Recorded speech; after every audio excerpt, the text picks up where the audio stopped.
The storm hit on a Tuesday, shrieking in from the northeast with the kind of fury that made even Grandad Owen, who'd spent 40 years as lightkeeper, pull the curtains and turn up the radio. By Wednesday morning the harbour looked scoured clean. Boats that had been swaying gently at their moorings now sat askew, lines tangled, one dinghy beached halfway up the public steps. Marin found her father already down at the shop, assessing damage to the hull of Mrs. Chen's sailboat. "Could have been worse," he said, running his hand along a fresh gouge. "Jetty took the worst of it." Marin walked out along the breakwater after helping him secure loose tools. The old lighthouse rose behind her, its lamp long since automated, Grandad's cottage at its base looking small against the grey sky. The jetty stones were slick with kelp and smelled of salt and diesel, but something caught the morning light differently than it had before. Where algae had crusted the rocks for as long as Marin could remember, the storm had scrubbed them nearly bare, and there, just below the high tide line, was brass. She crouched, tracing the metal with one finger. It was a disc, maybe 2 feet across, bolted directly into the jetty stones. Concentric rings were engraved with tiny figures. Constellations, she realised, her heart quickening. Orion, the Pleiades, Cassiopeia. Each constellation sat in its own segment, arranged around a central pin that looked like it could rotate. A single line was etched deep across the diameter, pointing north. Words in old script ran along the outer rim, as above, so below, let tide keep true. "Jules is going to lose his mind," she said aloud. She took photos from every angle as the tide crept in, then texted her best friend.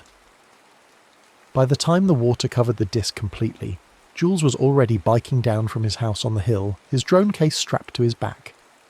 "An astrarium," Jules said that evening, both of them perched on the jetty as the tide pulled back again. "But why bolt it into a breakwater? These things were for calculating planetary positions, not... Look." Marin pointed to a small notch in the outer ring, now exposed as the water receded. "There's a mechanism. I think it only engages when the tide hits a certain height." Jules leaned closer, his headlamp illuminating the intricate gearing. "Low tide, has to be. When was the last midnight low?" Marin pulled up her tide app.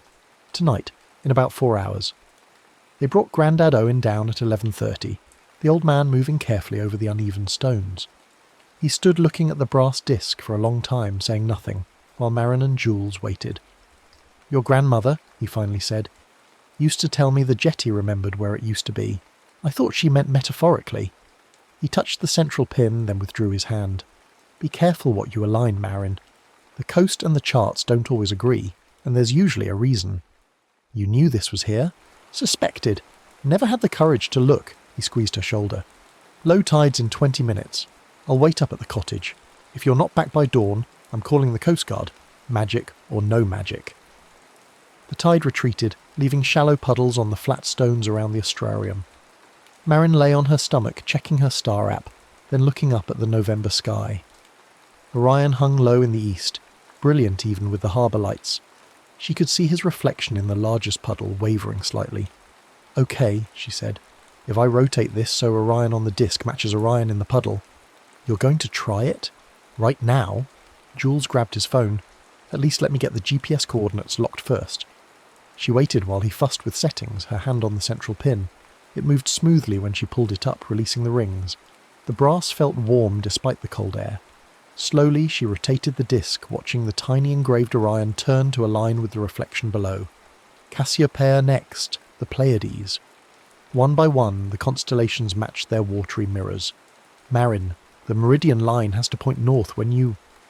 The first small wave of the incoming tide crossed the engraved line. The world tilted. Marin's stomach dropped like she'd missed a step in the dark. Sound muffled, then roared back, but different. The electric hum of the harbour lights was gone. In its place, the slap of water against wood, the creak of rope and voices distant but clear, speaking in the particular careful way of people working at night. She looked up. Oil lamps hung on posts along the shore. The lighthouse beam swept the harbour, but slower than she was used to, more golden. Her father's boat shop wasn't there. Instead, rough scaffolding marked where the jetty met the land, and men in dark coats were hauling stones into position. "Jules!" Her voice came out wrong, too loud, panicked. But Jules wasn't there.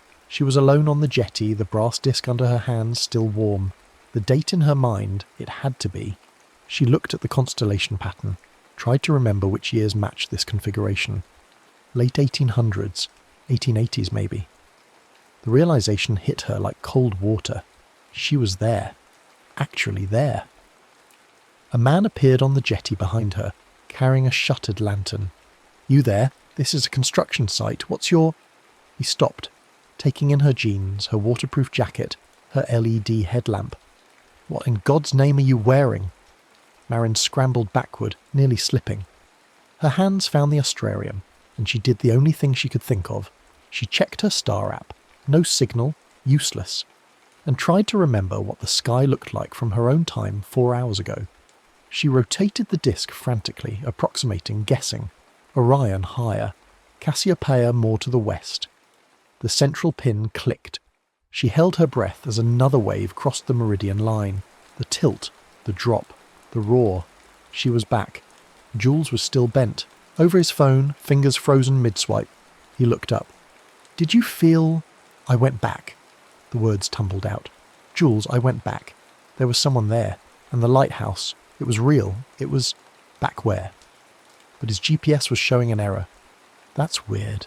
The coordinates are off by like 15 centimetres. Let me recalibrate." They found the discrepancy in the morning light.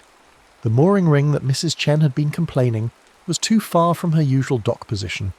Marin had tied boats to it 100 times, always a good metre clear of the jetty edge, was now half embedded in the stones, as if the rock had grown around it. "Sensor error," Jules said, but he didn't sound convinced. Marin touched the brass disc, already disappearing again under the rising tide. "We changed something. Coming back, I mean. We changed where the jetty thinks it should be." They tested it carefully over the next 2 weeks, making small jumps.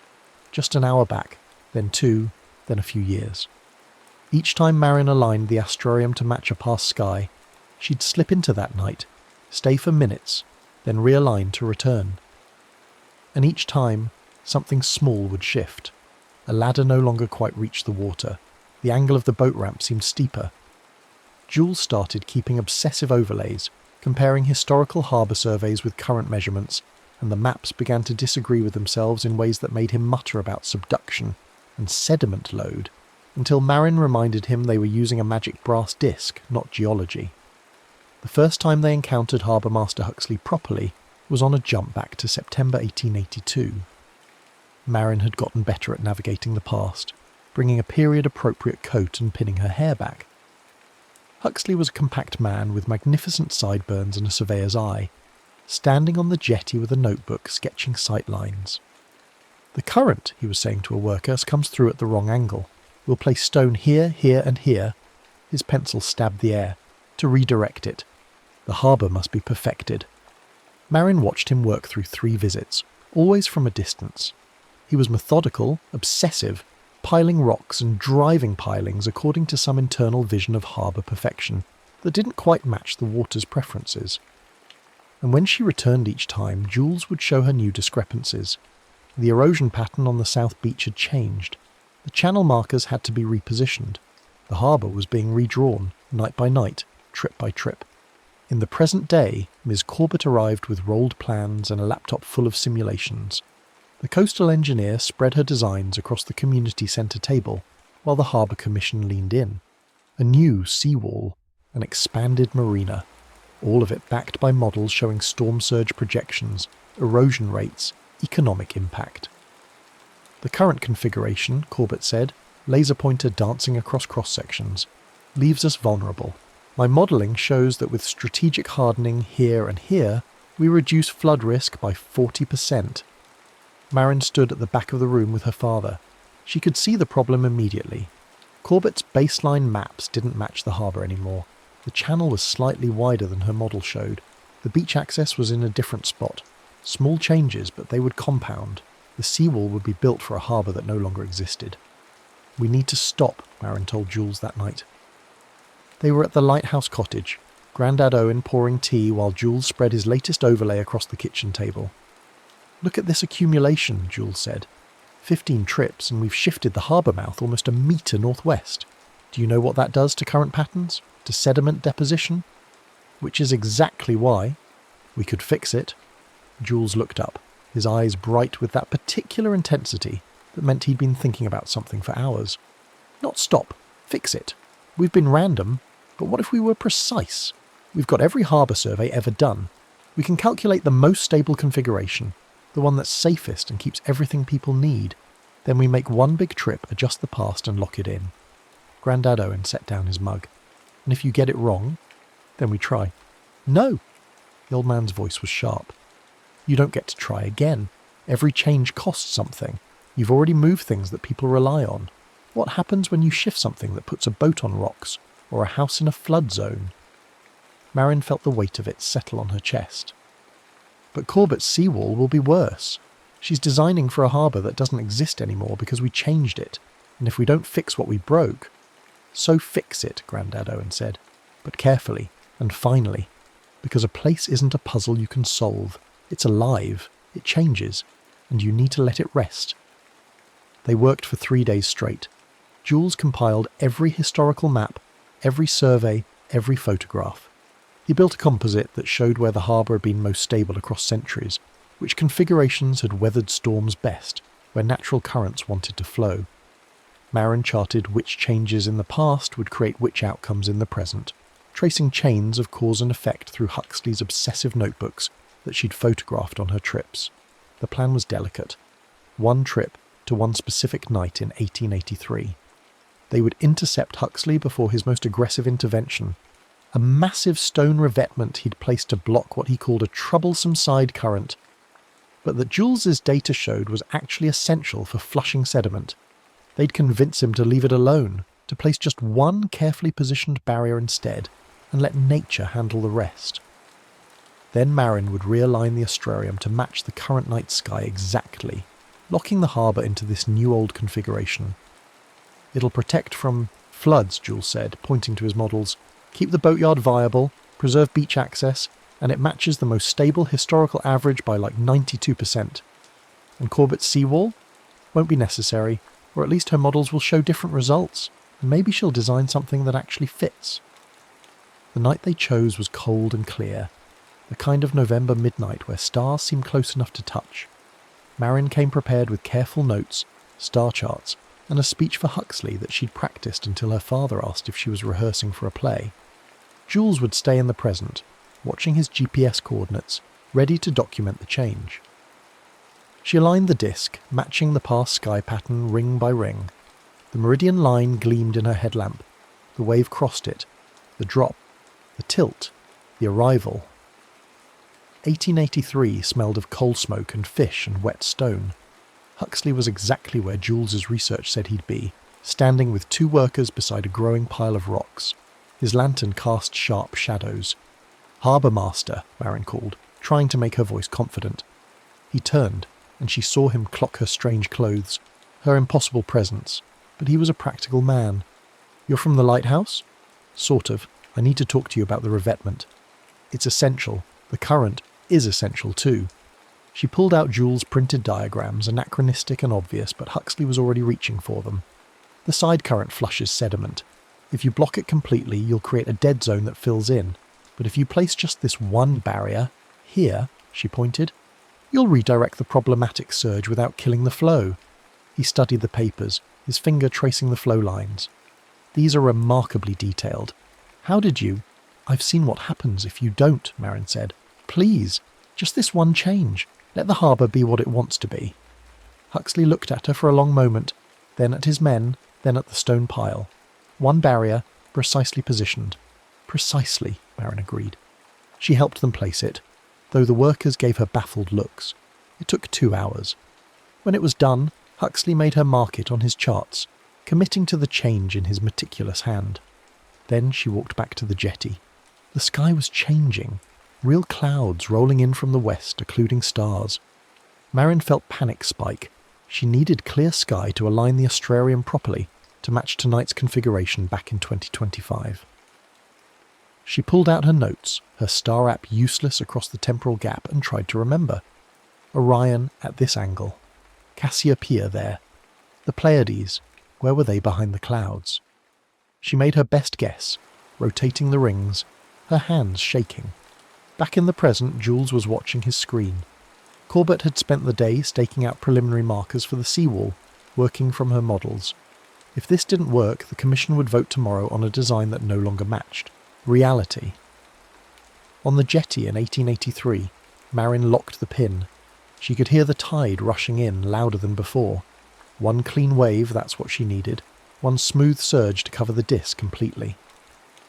The clouds broke just enough for her to see Orion's belt, and she made one last tiny adjustment. The wave came, it crossed the meridian line and flooded the brass disc in one motion. The world yanked her home. Marin landed hard on the present-day jetty, gasping. Jules was there immediately, grabbing her arm. "Are you okay? You were gone for... How long were you gone?" "Hours, Jules, the clouds, I had to guess. Look." He held up his phone. The harbour spread below them, and it was different. Not dramatically, but noticeably. The channel was wider, cleaner. The boat shop sat properly against the water, the dock a functional length. The public steps curved down to a beach that looked slightly different but completely usable. And on Jules's screen, his GPS overlay was settling, coordinates stabilising into a configuration that matched. Marin pulled out her phone, multiple historical surveys all at once. It averaged, Jules breathed. The changes propagated and averaged into a composite. Look, this matches the 1891 survey and the 1947 survey and the stable period in the 80s. We made a compromise shape. They scrambled up to the harbour office where Corbett was working late, her laptop open. She was frowning at her screen, running simulations again. "That's odd," she was saying to her assistant. "The erosion patterns are showing completely different." She looked up as Marin and Jules appeared in the doorway. "Can I help you?" "Your seawall design," Marin said. "You'll want to check your baseline data. I think the harbour's been surveyed more recently than you're accounting for." Corbett pulled up her models, compared them to fresh measurements her team had taken that afternoon. Her frown deepened. "These don't match at all. The entire channel geometry is..." She grabbed her phone. "We're going to need to resurvey before the Commission vote. These projections are wrong." Over the next week, Marin watched the harbour settle. Small daily changes still happened, tides shifted sand, storms moved rocks. But the big jump stopped. The shoreline stabilised into its new shape, and Jules's obsessive measurements confirmed what Marin could feel. It was done. The harbour had found a configuration it wanted to keep, one that echoed multiple pasts and created a more stable future. Corbett came back with new designs, smaller, adaptive. "Working with the natural currents instead of against them," she explained to the Commission. "My initial models were too aggressive. This approach is more resilient." The vote passed, but it was for something different than she'd originally planned. Something that fit the harbour as it was now, not as it had been or might have been. Grandad Owen found Marin at the lighthouse cottage one evening, both of them looking down at the jetty. The brass disc was visible at low tide, gleaming. "You did well," he said. "But you're done now. Yes?" "Yes," Marin said. She meant it. "Your grandmother told me once that the old keepers felt the jetty move. Little shifts, generation to generation. I wonder if they had the same choice you did, and if they made it. Did they choose right? You're here, aren't you? The harbour's still here." He put his arm around her shoulders. "That suggests they chose carefully." Marin and Jules went down at the next low tide with a careful plan. They marked the astrarium's location on a protected historical site map, documenting it as a significant nautical artefact. Then they positioned stones around it, not covering it completely but making it harder to access casually, harder for someone to stumble upon and turn without understanding what they were doing. The tide would still wash over it, the stars would still reflect in the puddles, but it would take deliberate effort, the kind of effort that meant whoever found it next would hopefully have the same respect for consequences that Marin had learned. Jules ran his final overlay, showing the harbour's shape evolution across their 2 weeks of trips and the final settled form. "It looks like a star," he said. From above, an irregular star pattern. Marin could see it. The jetties, the beach curves, the channel mouth. They formed a shape that echoed the brass disc's constellation rings, time and tide written into stone and sand. "We should go," Jules said. "Your dad wants help with Mrs. Chen's boat." They walked back along the jetty as the tide came in. Behind them, Cold water covered the brass disc, and the meridian line disappeared under the surge. The harbour swayed gently, boats rocking at their moorings, waves lapping at stones that had, finally, agreed on where they wanted to be. Marin felt the weight lift from her chest, that constant background worry that something might shift when she wasn't looking. The harbour was done moving, at least done moving in ways that she had caused. The lighthouse beams swept across the water, and for just a moment Marin thought she saw it moving at that older, slower pace, golden instead of white. But then it was normal again, and she decided it was just her memory, just the echoes of all those nights in the past overlapping with the present. Which was fine. Some things should echo, some changes should leave traces. That's how you knew they mattered. She helped her father until dark, then walked home along the shore counting tide pools and checking star positions out of habit. Orion was rising right on schedule. The Pleiades hung where they belonged, and below them the harbour held its shape, a compromise written in stone and star reflections finally allowed to rest. The next story is about to begin, please relax and enjoy. The workshop stood at the end of a gravel lane where the county road gave up on pavement and let the woods reclaim it. Jules had walked this path 100 times to visit Master Alder in summers past, carrying mason jars of wild blackberry and listening to the old man's stories about bees that knew the moon better than any almanac. Now the keys hung heavy in Jules's pocket, brass and iron, still warm from Aunt Mara's hand when she'd pressed them there that morning, with eyes too tired for grief. The door groaned open on leather hinges, and the smell hit first. Beeswax and honey, linseed oil, cedar shavings, and beneath it all something metallic and precise, the ghost of 1,000 wound springs. Dust moved in the slant light like pollen suspended in amber.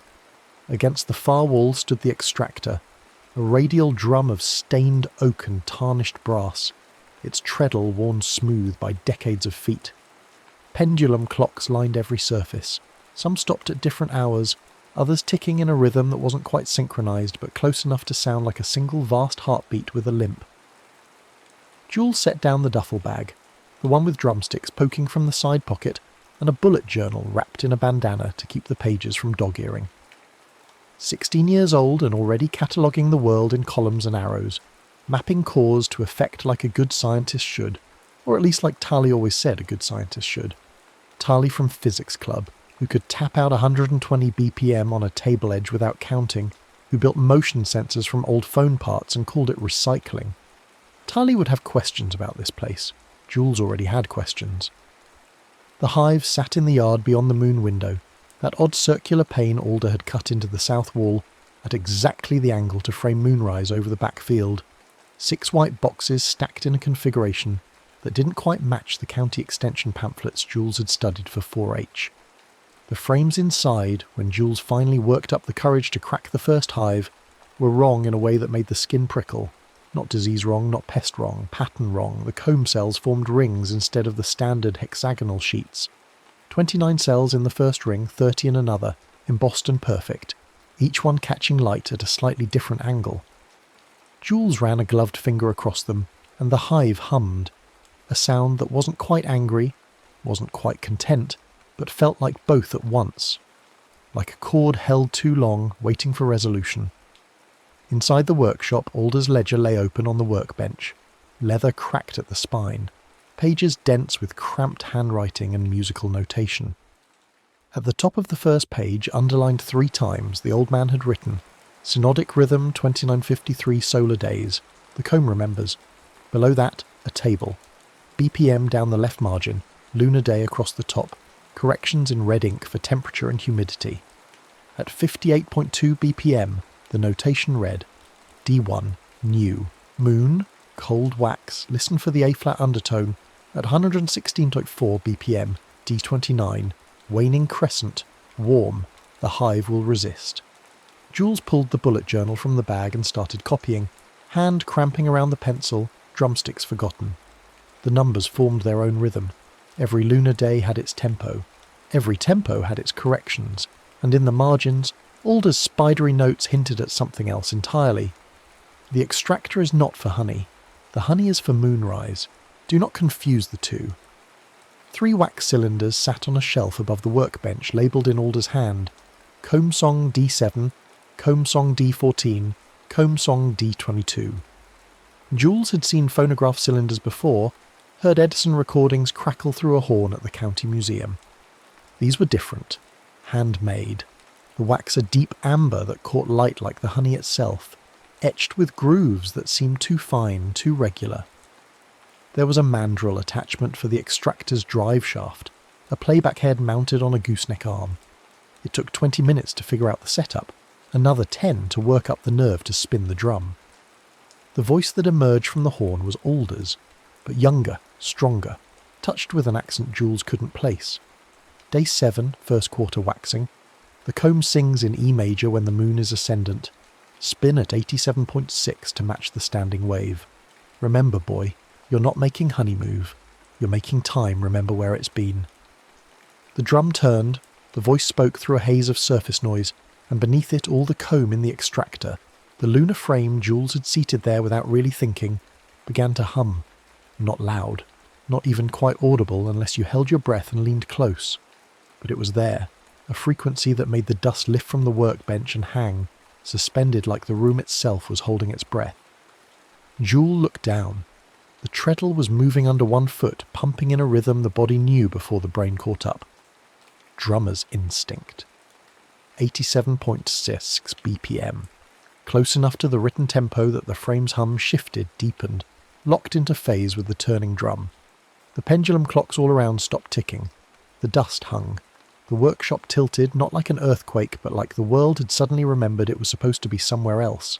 And the somewhere else was here, 7 days ago, or 7 days forward, or 7 days sideways into a pocket the calendar had forgotten to mark. When the room settled, the light had changed. Still afternoon, but different. The dust on the windowsill formed the lines Jules hadn't made yet. Outside, the hives stood in the same configuration, but the landing boards were crowded with bees returning from forage, their hum pitched higher, more urgent. Jules stumbled to the door and looked out. The field beyond was full of goldenrod, the kind that bloomed in late September, except it was early October now, wasn't it? Had been before. The bullet journal's last entry was dated October 3rd. This was September 26th. The phone in Jules' pocket had no signal. Not no bars, but no concept of signal at all. The screen locked on a clock that read 4:47 p.m. and wouldn't update. 7 days back. Day 7 of the lunar cycle. First quarter waxing. The comb had sung and the room had listened. Alder's note said, "To return, feed the queen a teaspoon of fresh present-day honey at moonrise. Not past honey, not future honey. Today's jar, from the shelf, unopened until the moment. Warm it in your hands, let her taste now." Jules ran back inside. The honey shelf held jars labelled by date, Alder's careful script noting moon phase and nectar source. October 3rd, 2024. Wildflower plus aster. The jar's wax seal was intact. Jules cracked it with shaking hands, dipped a silver teaspoon to the level mark engraved on the handle, and waited. The moon window showed only daylight, hours yet before the moon would clear the tree line. Hours to stand in a workshop that was 7 days younger than it should be, watching dust settle and clocks refuse to tick. When moonrise came, it came as a sliver of white cresting the field's edge, cold and sharp. Jules opened the nearest hive, carefully the way Alder had taught, smoke first, gentle hands, and found the queen by the glow of a red-filtered headlamp. She was larger than the workers, more golden, moving with the slow confidence of something that knew its own importance. Jules held the teaspoon to her mandibles and she drank, delicate and sure, and the workshop shuddered and untilted, and the clocks all started again at once, a cacophony that resolved into their usual half-synchronized beat. October 3rd, 4:47 p.m.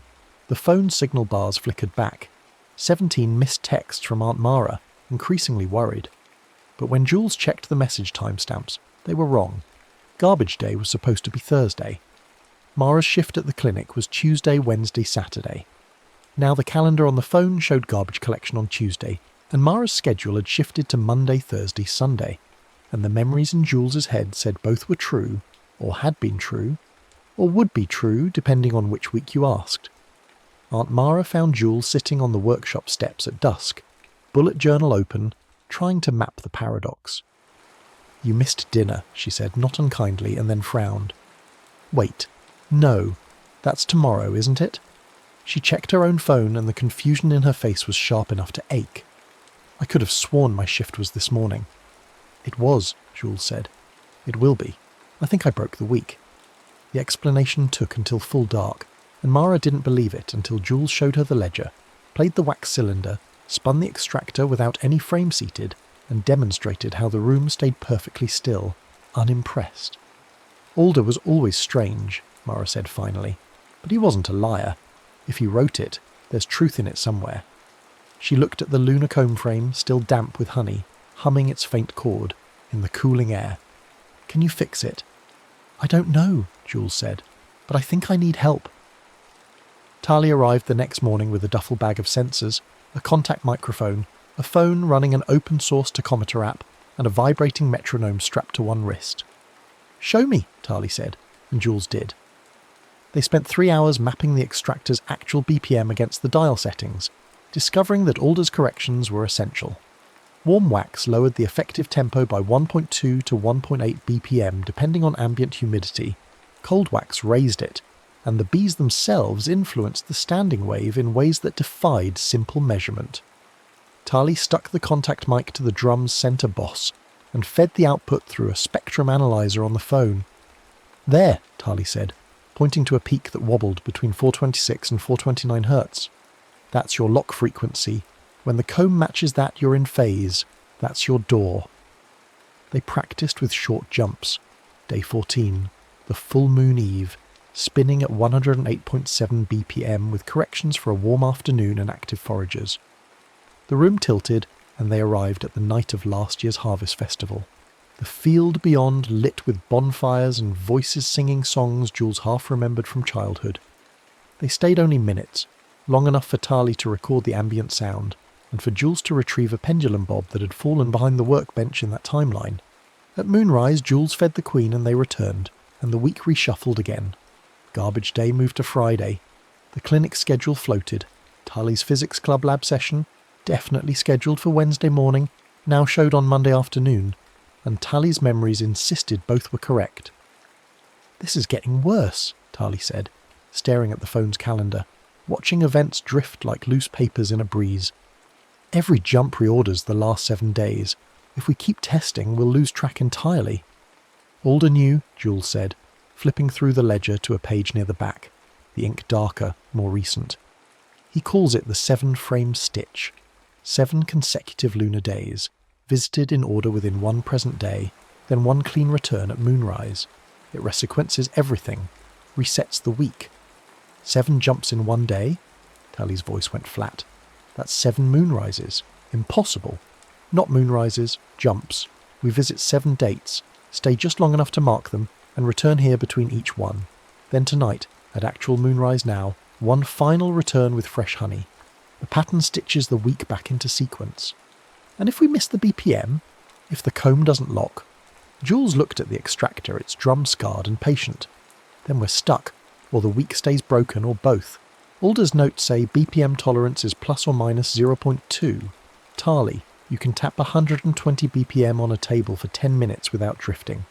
We can do this." "We'd better," Tali said, because that afternoon Ms. Braun arrived. She came in a white pickup with Braun Industrial Apiary stencilled on the door, pulling up the gravel lane with the confidence of someone who owned everything she looked at. Mid-40s, sharp-eyed, boots polished despite the mud season. She introduced herself to Aunt Mara on the porch and didn't wait for an invitation before walking toward the hives. Jules intercepted her at the moon window. "Private property," Jules said, keeping voice level, hands loose. Drummer's hands ready to catch a beat or throw it back. "Master Alder kept exceptional stock," Ms. Braun said, not quite smiling. "I've been trying to acquire his queens for years. Now that he's passed, my condolences, truly.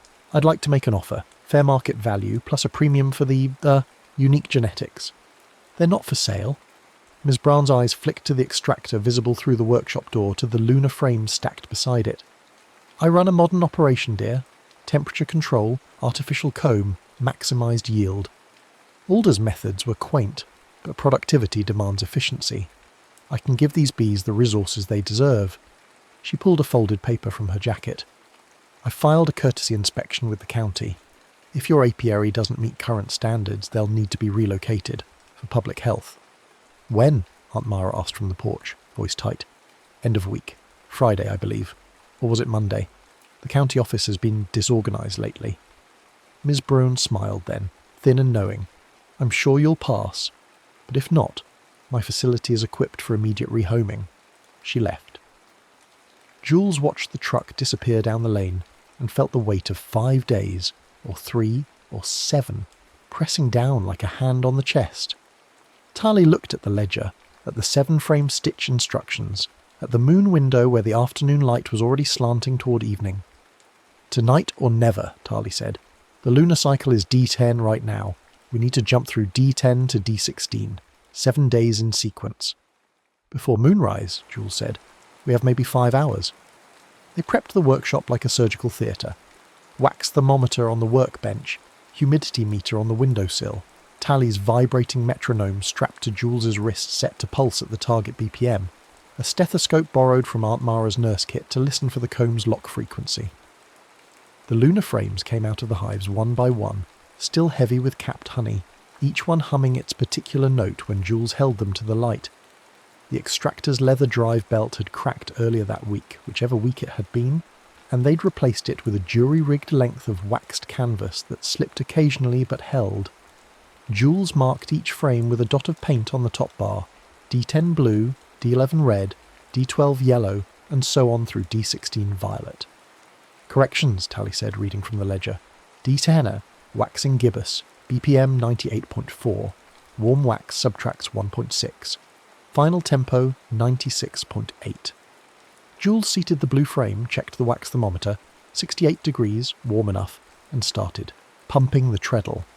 The drum spun, picking up speed, the metronome on Jules's wrist vibrating in steady pulses. 96.8 BPM. The comb's hum started low, rose, wobbled, then locked. The workshop tilted and they were there, 5 days ago, late morning, the hives loud with October foragers. Jules tapped the nearest pendulum clock once with a drumstick, a marker, proof of visit, and pulled a single capped cell of honey with a clean knife, dropping it in a labelled vial for humidity calibration. 30 seconds.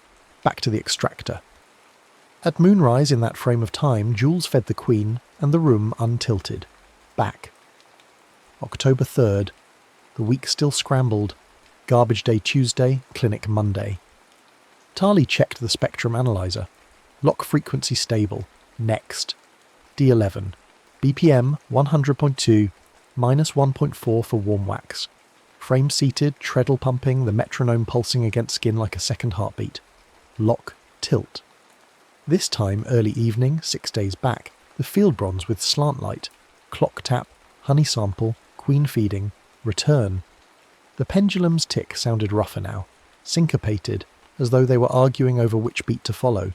D12, 102.0 BPM, warm wax minus 1.5. Jules's legs burned from pumping the treadle, but the rhythm was easy, natural, the tempo a friend. Lock, tilt.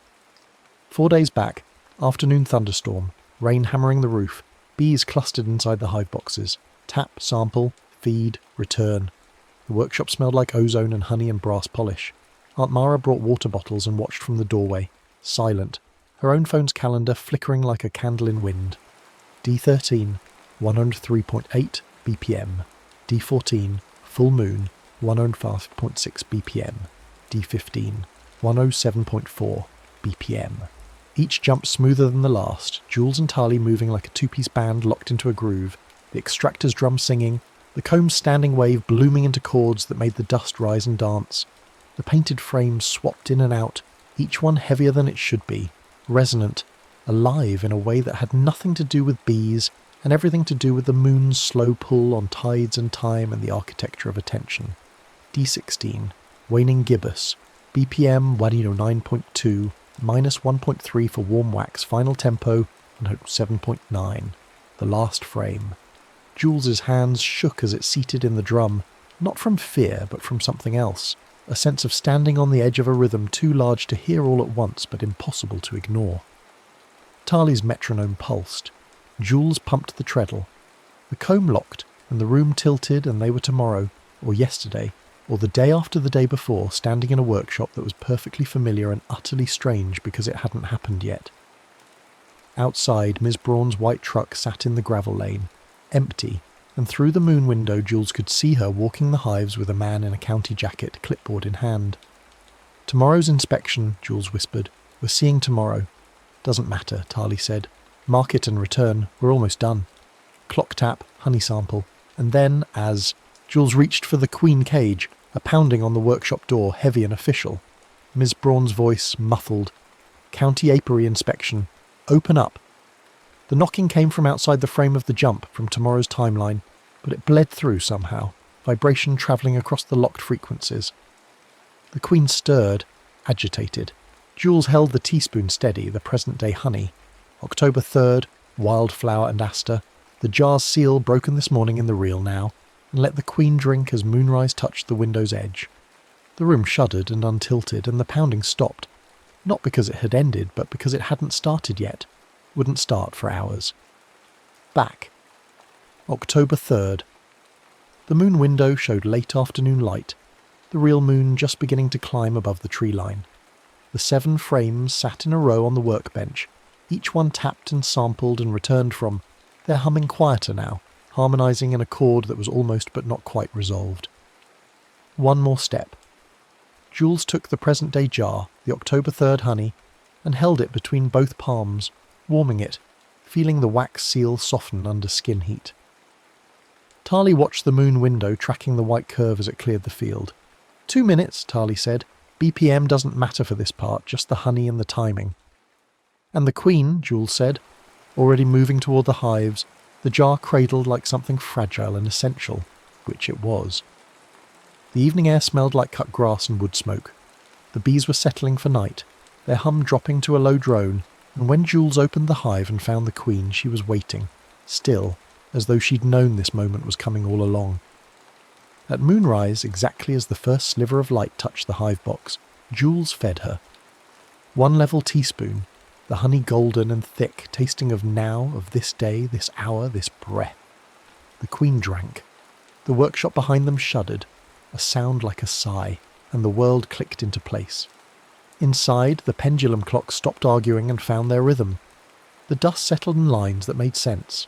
Jules pulled out the bullet journal and checked the last week's entries, and they were there, solid, real, events landing on the days they belonged to.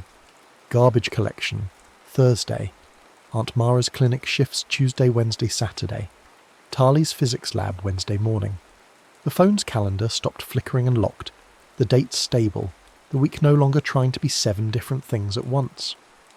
Aunt Mara stood in the workshop doorway, her own phone in hand, and the confusion in her face had smoothed into something like relief.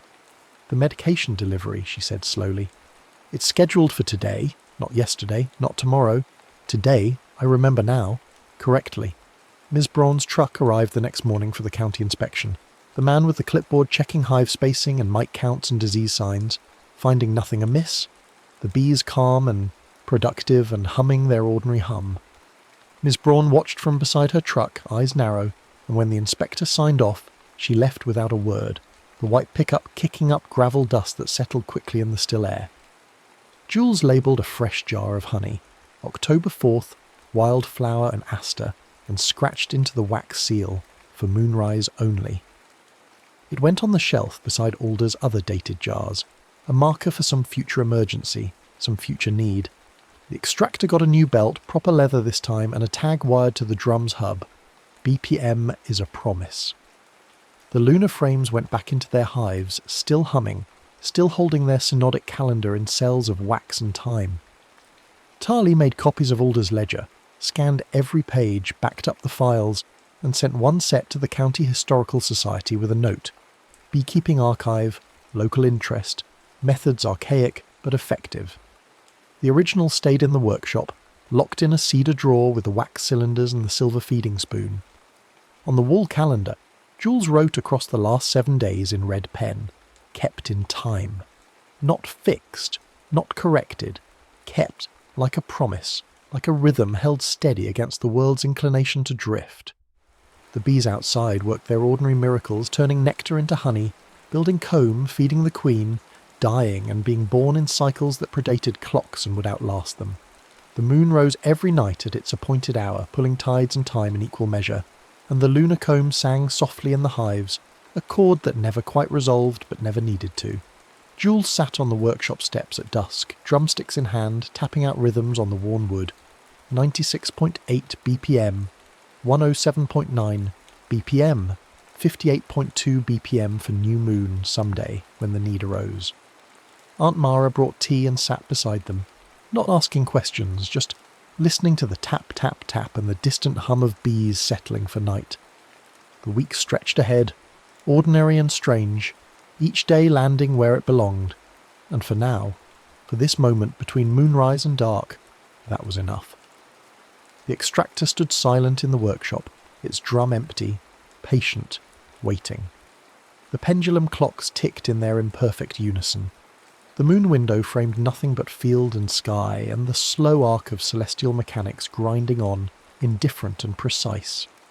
And in the hives, the queens laid their eggs in lunar rings, one cell for each day of the synodic month, building a calendar that didn't care what humans called Tuesday or October or now, only that the rhythm held and the comb remembered, and moonrise came when it was called. The next story is about to begin, please relax and enjoy. The storm came at dusk, slamming into the jetty with fists of green water and pulling the sky down low enough to taste salt. Nia had watched it build all afternoon from the harbour master's shed, where she'd been logging tide tables into her phone, tracing the moon's pull across a week's worth of numbers like they were some kind of scripture.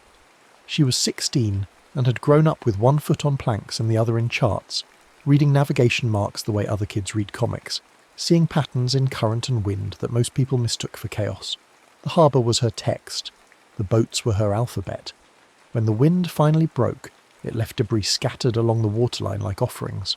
Driftwood, a torn fender, half a lobster pot, and there, wedged against the north piling with its painter tangled in rockweed, a lifeboat. It was old, paint peeling in long white scrolls, bronze fittings gone green with age, wooden thwarts worn smooth by hands long dead. But the thing that stopped Nia mid-step, phone forgotten in her pocket, was the lantern. Copper, tall as her forearm, mounted on a swivel bracket near the bow. Its glass was fogged but intact, and inside the housing she could see a coil of metal, intricate as jewellery, waiting. Gran Maris came down the path with her cane tapping stones, moving faster than Nia had seen her move in months. The old woman had kept the lighthouse before automation came, before the Coast Guard went digital and left keepers to retirement and memory. She stopped at the water's edge and stared at the boat with an expression Nia couldn't name. Not surprise. Something older. "We should tow it in," Nia said. Gran didn't answer right away. The wind pushed her white hair across her face, and when she finally spoke, her voice carried the weight of something rehearsed, something held too long in the throat. "Yes," she said, "we should." They hauled it to the town dock with Nia's dad's skiff, and Gran paid the harbour master to let them moor it overnight. Said it was salvage, said she'd file the paperwork, but when they were alone in the fading light, Gran reached into the lifeboat and touched the copper lantern with fingertips that remembered its shape. "It burns seawater," she said quietly. "There's a coil inside that cracks it into flame. Pale fire, cold as starlight. When you light it at night over deep water, the keel leaves a wake you can see from the sky." Nia waited. Gran never spoke like this, never gave away mysteries before they'd been earned. "I want you to have it," Gran continued, "and I want you to promise me you'll leave it dark. There are old nights out there, girl, nights that still exist if you know how to draw the path. But every door you open shifts the frame. Maps aren't fixed. They're agreements. Break enough of them and home stops being a place you recognise." She pulled a rolled chart from her bag, oilskin yellowed with age, and a bottle no bigger than a flask, dusty glass with a cork sealed in wax. The Ye bottle's label, hand-lettered and faded, read Dawn. "This was my grandfather's," Gran said, unrolling the chart on the dock. "He was a navigator on the packet ships, drew these before he died." The chart showed open water, no coastline, just compass bearings and depth soundings. But scattered across its surface were spirals, dozens of them, each drawn in pencil with a date beside it in cramped script. Some spirals looped once, tight as a fist. Others unfurled in 2 or 3 slow turns, wide as cartwheel ruts. Margin notes tracked wind, current, star positions. A scale ring in the corner tied spiral radius to hours elapsed. "What are they?" Nia asked. "Patterns," Gran said. "If you steer the boat at night so your glowing wake matches one of these, direction, size, loops, and close it precisely, the sea goes dark and you slip through. You arrive at the same place, but on the night written on the chart, the date loops. You're there." Nia's pulse kicked. Time travel. Of a kind, not forward, only back, and only on water, only at night. Gran tapped the bottle. "This is how you come home. Fill it at dawn from your own shore. When you want to return, pour it over the lantern flame. It snuffs the pattern and brings you to the now. But if you use the wrong water, you'll land somewhere else, a few meters off. A block. It compounds. The map drifts." "Drifts?" "Home moves," Gran said simply. "Addresses shift. Parcel lines bend. Streets creep. Most people never notice. They think the old maps were wrong, that memory's faulty. But it's real. Every trip changes the territory. That's why the bottle must be filled at sunrise on the exact beach you mean to return to. Home water. Dawn water. It holds the coordinates." Nia looked at the spirals again, at the careful dates, at the handwriting of a man who died before she was born. Her hands itched to touch the chart, to trace the lines, to light the lantern and see what a glowing wake looked like from above. "Why are you giving this to me?" she asked. Gran folded the chart and pressed it into Nia's hands along with the bottle. "Because you're the kind of fool who'll try it no matter what I say. Better you have the rules than learn them the hard way. And because I'm old, and when I'm gone, someone should know the cost." She left Nia on the dock as the last light bled from the sky. Nia didn't wait. She knew she should have. She knew Gran had given her the chart as a warning, not an invitation. But the pull was too strong, the mystery too bright. That night, after her parents were asleep, she walked back to the harbour with a flashlight, the chart and the bottle. The lifeboat rocked gently in its slip, patient as a horse. She climbed in. The copper lantern was cold under her palm. There was a valve at its base, a hose that trailed over the gunnel into the water. She opened it. Seawater hissed into the lantern's chamber, and the coil inside began to glow faint blue, then white, then a colour that had no name, something between lightning and frost. The flame rose without heat, humming like a struck bell.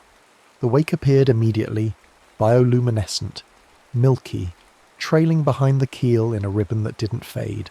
It hung in the water like ink suspended in oil, glowing softly, visible even in the dark. Nia cast off. She'd rowed enough boats to know how they moved, how to pull on one oar and push the other to spin in place. She unrolled the chart and chose the smallest spiral, dated last August, just a few months back. One loop, tight, counterclockwise, simple. She began to row. The wake responded instantly, bending as she turned, holding its shape behind her. She adjusted, corrected, watched the glowing line curve in the black water. A quarter turn, half, 3/4. The air grew heavier, the stars brighter. Her breath fogged. She closed the loop, bringing the bow around to meet the starting point, and the wake touched itself, a perfect circle, and the world snapped. Silence. Then sound rushed back, but wrong. Different. Fireworks bloomed over the bay, red and gold, and music drifted from the pier where a crowd had gathered. August, the summer festival. Nia saw her mother, alive and laughing, standing near the bandstand with her dad's arm around her shoulders. Her mother had been dead 2 years. Nia's throat closed. She wanted to call out, to row closer, to touch her mother's hand, but she knew better. Gran's warning echoed. She reached for the bottle, uncorked it, and poured the dawn water over the lantern flame. The light died. The sound cut.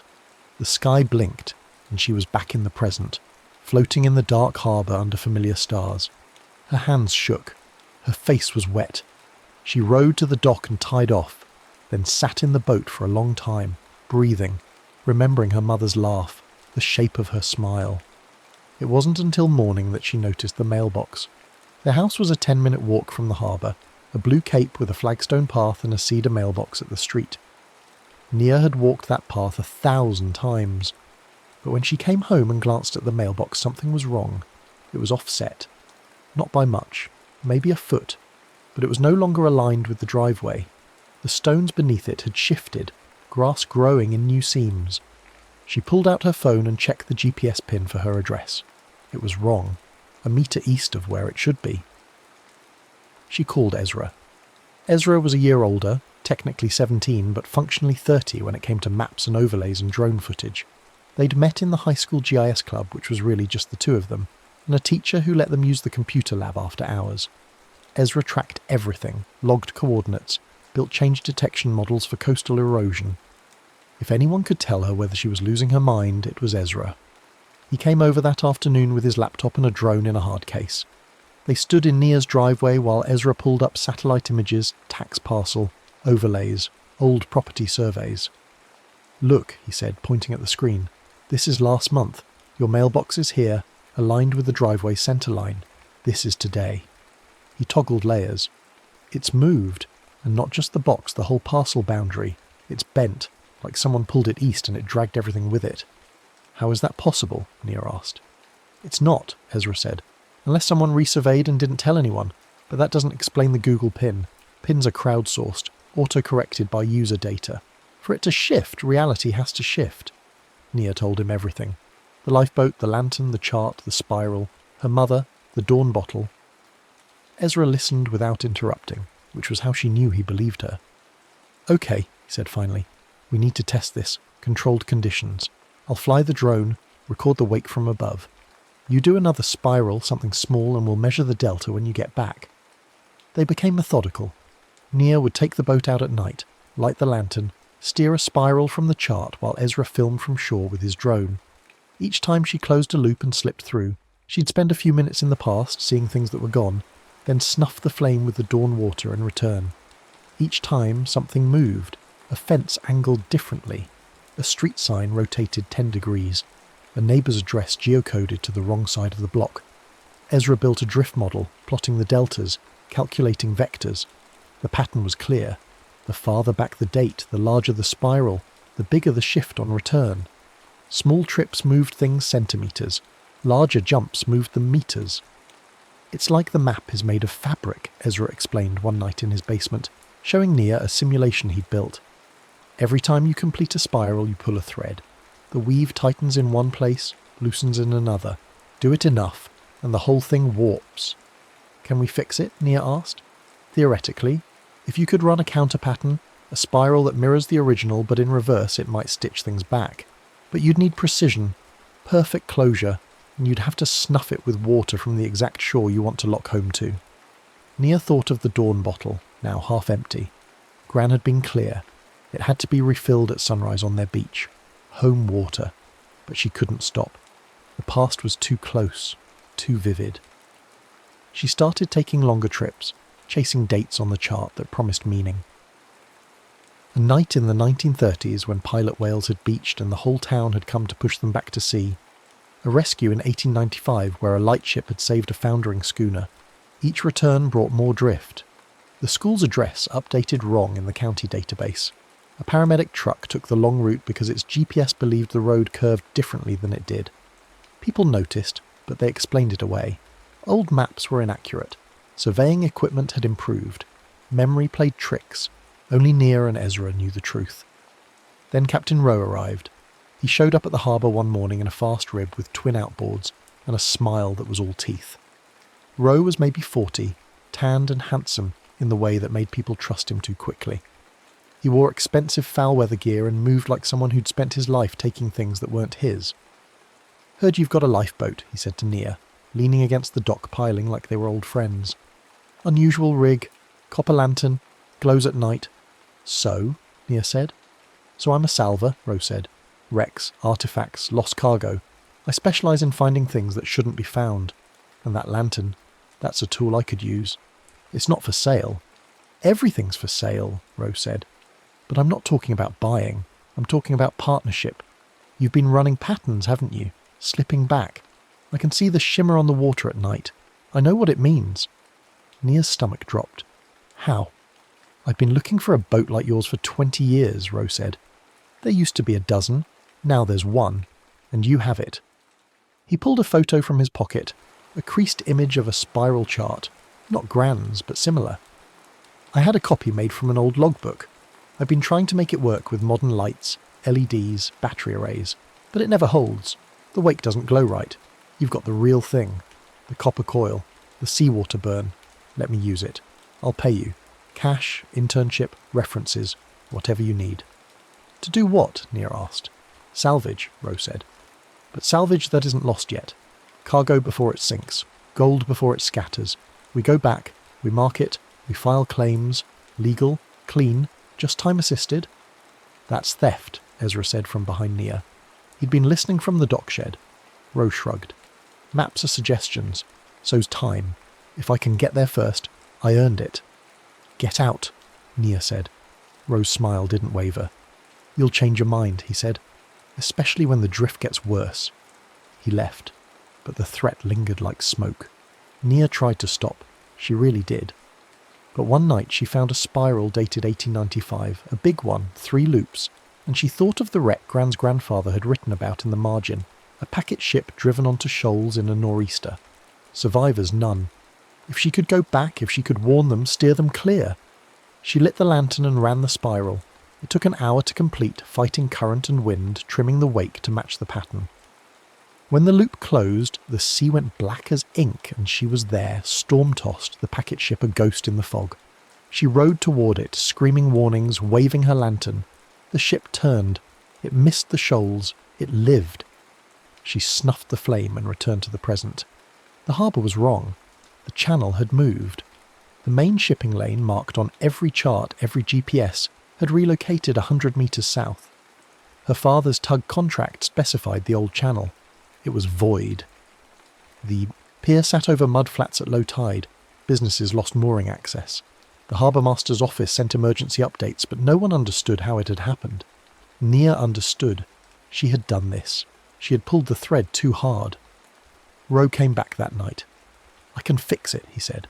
Let me have the lantern. I'll run a brute force correction, spiral after spiral until the channel snaps back. That'll make it worse, Ezra said, showing him the drift model. You'll knot the whole region. It's not about force. It's about precision. Then teach me precision, Roe said. Nia refused, but Roe didn't need permission. He'd taken a photo of Gran's chart on his phone the day he'd visited. 2 nights later, she saw his Arab out past the breakwater, a crude lantern rigged to his bow, glowing sickly yellow. He was trying to run a spiral. He failed. The wake didn't hold. It frayed, twisted, and when he tried to close the loop, he crossed his own path too early. The wake knotted, a cold whirl forming in the water, a vortex where compasses spun and GPS glitched, and the air tasted like ozone and old salt. The drift spiked, roads bent, buildings geocoded to wrong parcels, an ambulance missed an address and arrived 15 minutes late. A man died waiting. Nia sat on the dock that night, head in her hands, and cried. Gran came down in the dark, slower now, leaning heavy on her cane. She sat beside Nia and didn't speak for a long time. Finally she said, "There's a way to fix it, but you'll have to give up the lantern." "How?" Nia asked. "A counter pattern," Gran said. "The spirals that moved the map can stitch it back. You draw a mirror spiral centered on home and snuff it with dawn water from the exact beach you want to lock. It stitches the fabric tight, pulls the threads back into place. But it has to be perfect. One mistake and you'll make it worse. And after, you can never use the lantern again. The pattern will hold, but only if you leave it alone."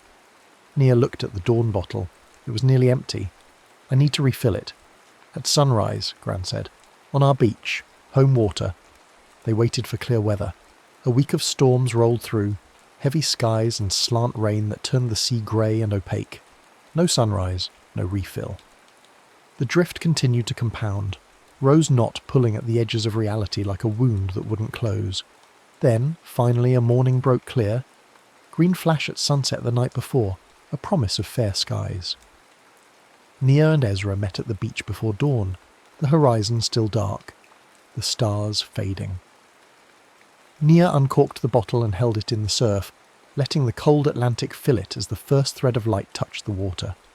"Home," she whispered. They sailed before full light, the lantern dark, the charts spread on the thwart between them. Ezra had overlaid the drift model onto a transparency, marked the centre point of the counter-spiral using triangulation. The lighthouse, the bell buoy, the church steeple. 3 points. A lock. Radius matches the biggest spiral you ran, Ezra said. 3 loops, counterclockwise. You'll need to compensate for wind and current. If the wake drifts even a metre off the pattern, it won't close. I know, Nia said. She lit the lantern. The pale flame rose, cold and bright, and the wake began to glow. Ezra launched his drone, the camera tracking from above, feeding the image to a tablet bungeed to the gunnel. Nia could see her own wake from the sky, a luminous thread drawing across black water. She began to row. The first loop was wide, each stroke measured, each adjustment precise. Ezra called headings, keeping her on track, his voice steady. The wind pushed from the west, trying to yaw the boat, but Nia leaned into it, pulling harder on the right oar, letting the current help her curve. 1 loop closed. The wake kissed its starting point and continued spiralling inward. That's when Rose's rib appeared, roaring out from behind the breakwater, spotlight cutting the dark. He's trying to intercept, Ezra said. Let him, Nia said, not breaking rhythm. He doesn't have home water. He can't land where we're going. Roe closed fast, his rib throwing spray, but Nia was already into the second loop, tighter now, harder to steer. The wake glowed brighter as the pattern converged, the spiral pulling inward like a nautilus shell. Hold your line, Ezra said, voice tight. A gust hit from the north, unexpected, yawning the arc wide. The wake drifted off the overlay by 1/2 metre. Nia swore, shipped the oars, and grabbed the tiller instead, using a back eddy she'd noticed earlier, a pocket of stillness near the bell buoy. She slipped into it, let the current swing her bow and threaded the gap, bringing the wake back onto the pattern. 3rd loop, final turn. Rose Arib came alongside and he leaned over the rail, shouting, "You're going to waste it. Let me through." Nia ignored him. The wake was closing, the glowing line spiralling inward to meet its heart. 10 metres. 5. 2. She held her breath, pulled one last stroke, and the wake touched itself at the centre. The sea went black, mirror black. The stars vanished. Nia grabbed the dawn bottle, uncorked it with shaking hands, and poured it over the lantern flame. The water hissed. The flame died. Silence pressed down like a weight, and then the stars blinked back, and the world snapped into place with a sound like fabric tearing and then stitching itself whole. The wake faded. The sea was just sea again. Ezra checked his tablet, overlaying GPS pins, parcel boundaries, street grids. "It worked," he said, voice hushed. "Look, the lines are relaxing, the drift's reversing." Nia watched on the screen as addresses slid back into alignment, as the harbour channel remet its marked coordinates, as fences straightened and roads unbent. Not perfectly. There was a faint warp still visible in the shoreline, a compass rose bend that would remain forever, a signature only they would know. But home was home again. Rose Orib sat dead in the water, engine sputtering. He'd tried to follow them through, but without home dawn he'd landed somewhere else, some other when. His radio crackled nonsense, his GPS showing coordinates that didn't exist. Nia and Ezra rowed back to the dock as the real dawn broke, spilling gold across the water. Gran was waiting. She took the chart, the lantern, the empty bottle, and nodded once. "You did well," she said. They sealed the lantern in a glass case at the Maritime Museum, labelled it a salvaged artefact, said nothing about what it could do. Once a year, on the morning of the summer solstice, Nia and Ezra walked to the beach at sunrise and filled the bottle with home water. They never lit the lantern. They never drew another spiral. They chose to leave the map where it lay, to let home be home, to keep the pattern without pulling the thread. But sometimes, on very clear nights, Nia would walk down to the harbour and look out at the black water, and she would remember the glow, the way the wake had hung in the dark like a promise, the way the past had opened under her hands like a door. She would remember her mother's laugh, the weight of the oars, the hum of the copper flame. Maps, she had learned, were not fixed. They were agreements, fragile and true, and home was not a place but a pattern you chose to maintain, a spiral you kept closing, a dawn you chose to hold. The sea rolled under the moon, the lantern stayed dark, and the mailbox, for what it was worth, stood exactly where it should, aligned with the driveway, rooted in stone and memory and the kind of truth that only comes from knowing what it cost to bring something back. The next story is about to begin. Please relax and enjoy. The sinkhole opened 3 days after the last snow melted, swallowing a corner of the old chapel yard like a hungry mouth. Arya found it on her way home from school, drawn by the yellow caution tape and the cluster of neighbours peering into the dark. The ground had fallen away in a neat circle, exposing not dirt but something pale and facetted, something that caught the afternoon light and threw it back in fragments. She returned at dawn with her geology pouch and Theo, who brought a cardboard sun model he'd stayed up half the night building. The groundskeeper, Dom, hadn't arrived yet. They ducked under the tape. "Halit," Arya said, touching the exposed edge. "Salt. Not loose crystals, but solid rock carved smooth." Steps descended into shadow. Theo aimed his flashlight down. "That's not natural." "No, it's not." They went slowly, counting steps. 23 down, then the passage opened into a chamber so vast the flashlight beam couldn't find the far wall. The air tasted mineral and old. Arya's breath came out in a cloud despite the calendar saying spring. The walls glittered, not with ice, but with salt formations that caught and multiplied their light until the chamber seemed to breathe with pale fire. Columns rose from the floor like frozen waterfalls. Someone, long ago, had carved them into something deliberate, something cathedral-like. Ribs vaulted overhead. Alcoves held nothing but shadow. "Look up," Theo whispered. High above, a shaft pierced the ceiling, perfectly round, perfectly vertical. Morning light slanted through it at an angle, painting a bright oval on the western wall. As Arya watched, the oval crept downward, degree by degree. "A sun tube," she said, "like at Newgrange. Except that's for solstice dawn." Theo unfolded his cardboard model, adjusting the brass bolt that served as earth. I think this hits the floor at local noon." They waited. The morning stretched. Dom's voice echoed from above. He was checking the perimeter, talking to someone about permits and liability. Arya and Theo kept still, backs pressed to a salt column. At 12:47 by Theo's watch, the light shifted. The oval narrowed, concentrated, became a shaft so solid it seemed you could lean against it. It struck the centre of the chamber, illuminating a floor slab of dark halite smooth as glass. And on that slab, faintly visible now that light touched it, were marks, deliberate scratches, a pattern. Arya crouched beside it. The marks formed a figure 8 lying on its side, stretched between 2 points. Ticks divided it like a ruler. Dates, she realised. Old-style dates, chiselled shallow. The upper loop was labelled in Latin she half remembered from her mum's old books. Estus, summer. The lower loop, Hemes, winter. An analemma, Theo breathed. The path of the sun at noon across the year. The beam held for 3 minutes, then began to slide east. The figure 8 faded back into shadow. Arya already had her chalk out. She didn't trace the hole. Thing, not that first time, just a small arc in the upper loop, bright white against dark salt. Theo calculated backward from his watch, and the equation of time, April 14th should sit right. There. She placed a clear quartz crystal from her pouch on the tick mark. Nothing happened. They sat in the dark for 20 minutes. Dom's footsteps crossed overhead. A raven called. Arya was about to pack up when Theo checked his watch and swore softly. "We used clock noon. It's 13 minutes off true solar noon here. The beam's already." The sun tube flared. Not the slow creep of morning, but a sudden column of light, thick and unwavering. It struck the crystal. The quartz blazed, and where the chalk lines glowed against the salt, the brine seams in the floor, hairline cracks Arya hadn't noticed, began to shine with a liquid blue-white light, as if something beneath the stone was waking up. The air bent. The chamber wall rippled like water, and through it Arya saw not stone but sunlight, wooden scaffolding, voices speaking a language that wasn't quite English, wasn't quite anything she knew. Theo grabbed her wrist. "Don't." But she'd already stepped through.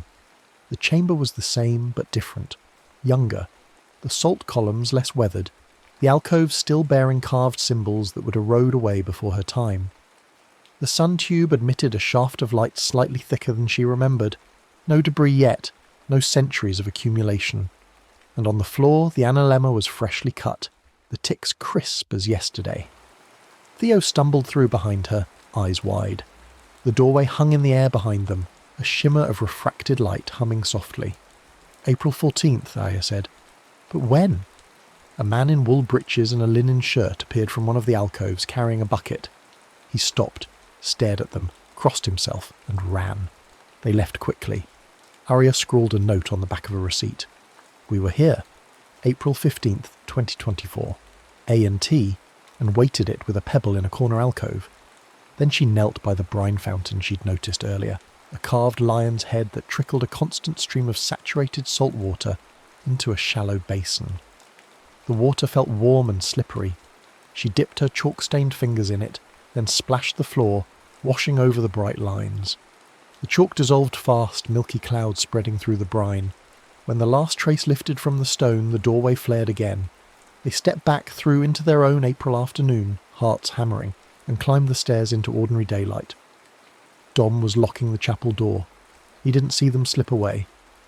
That evening, Arya opened her dresser drawer to find her house key lying where she always kept it. Except it wasn't metal anymore. It was salt.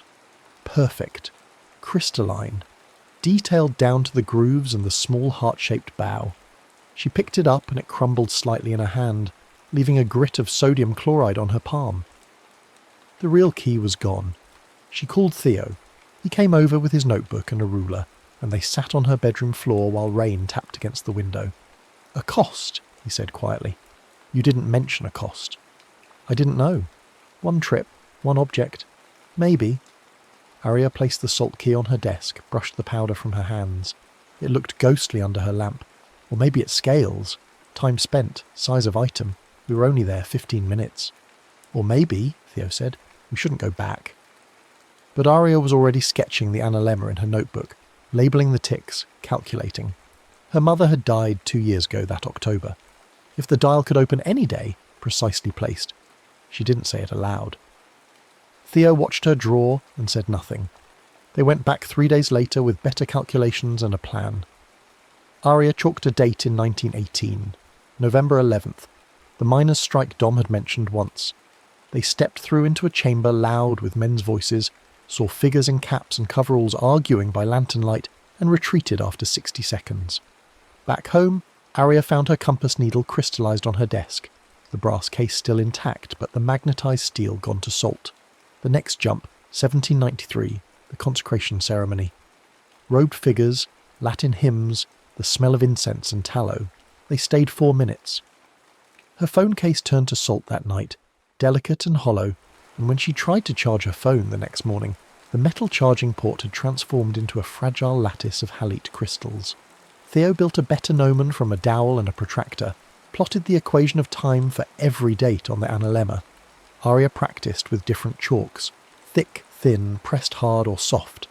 She learned that sloppy lines left residue the brine couldn't quite reach, and twice she saw what she came to call ghost doors, faint, overlapping doorways where footsteps preceded bodies by seconds, where voices echoed out of sync, fractures in the neat flow of time.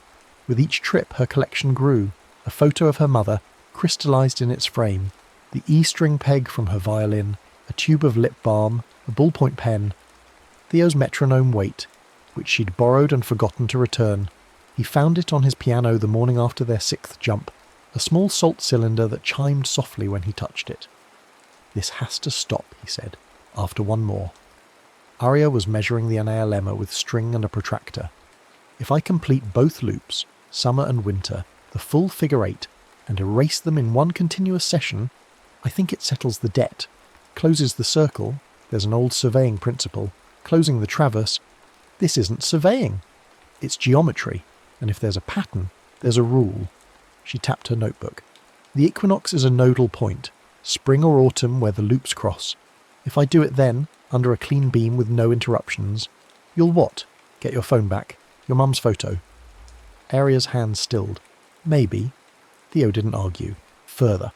But he started calculating the autumn equinox date, double-checking against 3 different sources, compensating for the cathedral's latitude and the slight drift of true north over centuries. The jumps grew longer. Arya went to 1640 when the chamber was new and stayed 20 minutes exploring the alcoves. She found fresh chisel marks, initials carved in Latin, and a woman in a grey habit sketching the analemma with charcoal. The woman looked up and smiled. You've come far to see this. Yes. Aria's Spanish was poor, but the woman seemed to understand. I am Magdalena. I tend the dial. She gestured at the floor, the sun tube, the careful measurements. It preserves what must not be lost. A day, perfectly kept. Do you understand? I think so. Good. Magdalena's eyes were kind and sharp at once. Then you know the price, but also the gift. Everything precious, saved in salt. Never rot, never fade. She reached out and gently took the crystal from Aria's hand, turning it over. Flawed, she murmured. The cleavage is imperfect. Let me fetch you a better one. She disappeared into an alcove. Aria waited, aware of the noon beam creeping across the floor, aware that she'd stayed too long. When Magdalena returned, she handed Aria a crystal that looked identical but felt different, heavier, or perhaps cooler. Aria thanked her and ran for the doorway, splashing brine over the chalk with shaking hands. Back home, she found her mother's locket on her dresser. The chain was still gold, but the hinged case had transformed into salt, and inside the tiny photograph was now a translucent mineral wafer. When Aria tried to open it, the whole thing crumbled. She sat on her bed and wept for the first time since the funeral. Theo found her there an hour later. He sat beside her in silence, then picked up one of the salt fragments. You have to stop. I know. Do you? The equinox. Aria wiped her eyes. One more time. I finish the pattern. And if it doesn't work, she didn't answer. The next 2 weeks were preparation and paranoia. A spring storm rolled through, and Aria watched the sun tube daily, terrified the beam wouldn't break through on the critical day. Dom announced the chamber would be sealed after the insurance inspection, structural concerns, liability, the usual bureaucratic litany. He'd already started moving equipment into the chapel basement. Aria's jumps became erratic. She tried to visit 1634, the year the dial was first carved, but the flawed crystal Magdalena had given her drifted the target by a day. She arrived in an empty chamber and heard voices one wall over, impossible to reach. When she returned, Theo's spare metronome weight and 2 of her own pencils had crystallized. The crystal's wrong, she told him, and Magdalena switched it. Why? Because she wants me to keep going. She said the dial preserves things, turns them into salt, into relics that never change. Aria paced her room, stepping over salt replicas, scattered like a strange museum. She wants everything I love salted and safe. That's not preservation, that's... I know. They made a plan. It required clearing the sun tube, recovering Aria's original crystal from Magdalena in 1634, and completing the full analemma in a single session on the autumn equinox, September 22nd by the old calendar, adjusted for drift, erasing it continuously at perfect local solar noon to settle the debt once and for all. The morning of the equinox came clear and cold. Aria and Theo met at the chapel before dawn, carrying rope, a pulley Theo had borrowed from his uncle, and Aria's entire geology kit.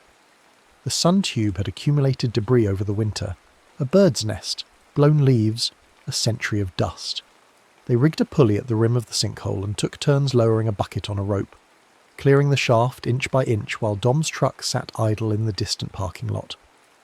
By 10 a.m. the tube was clear.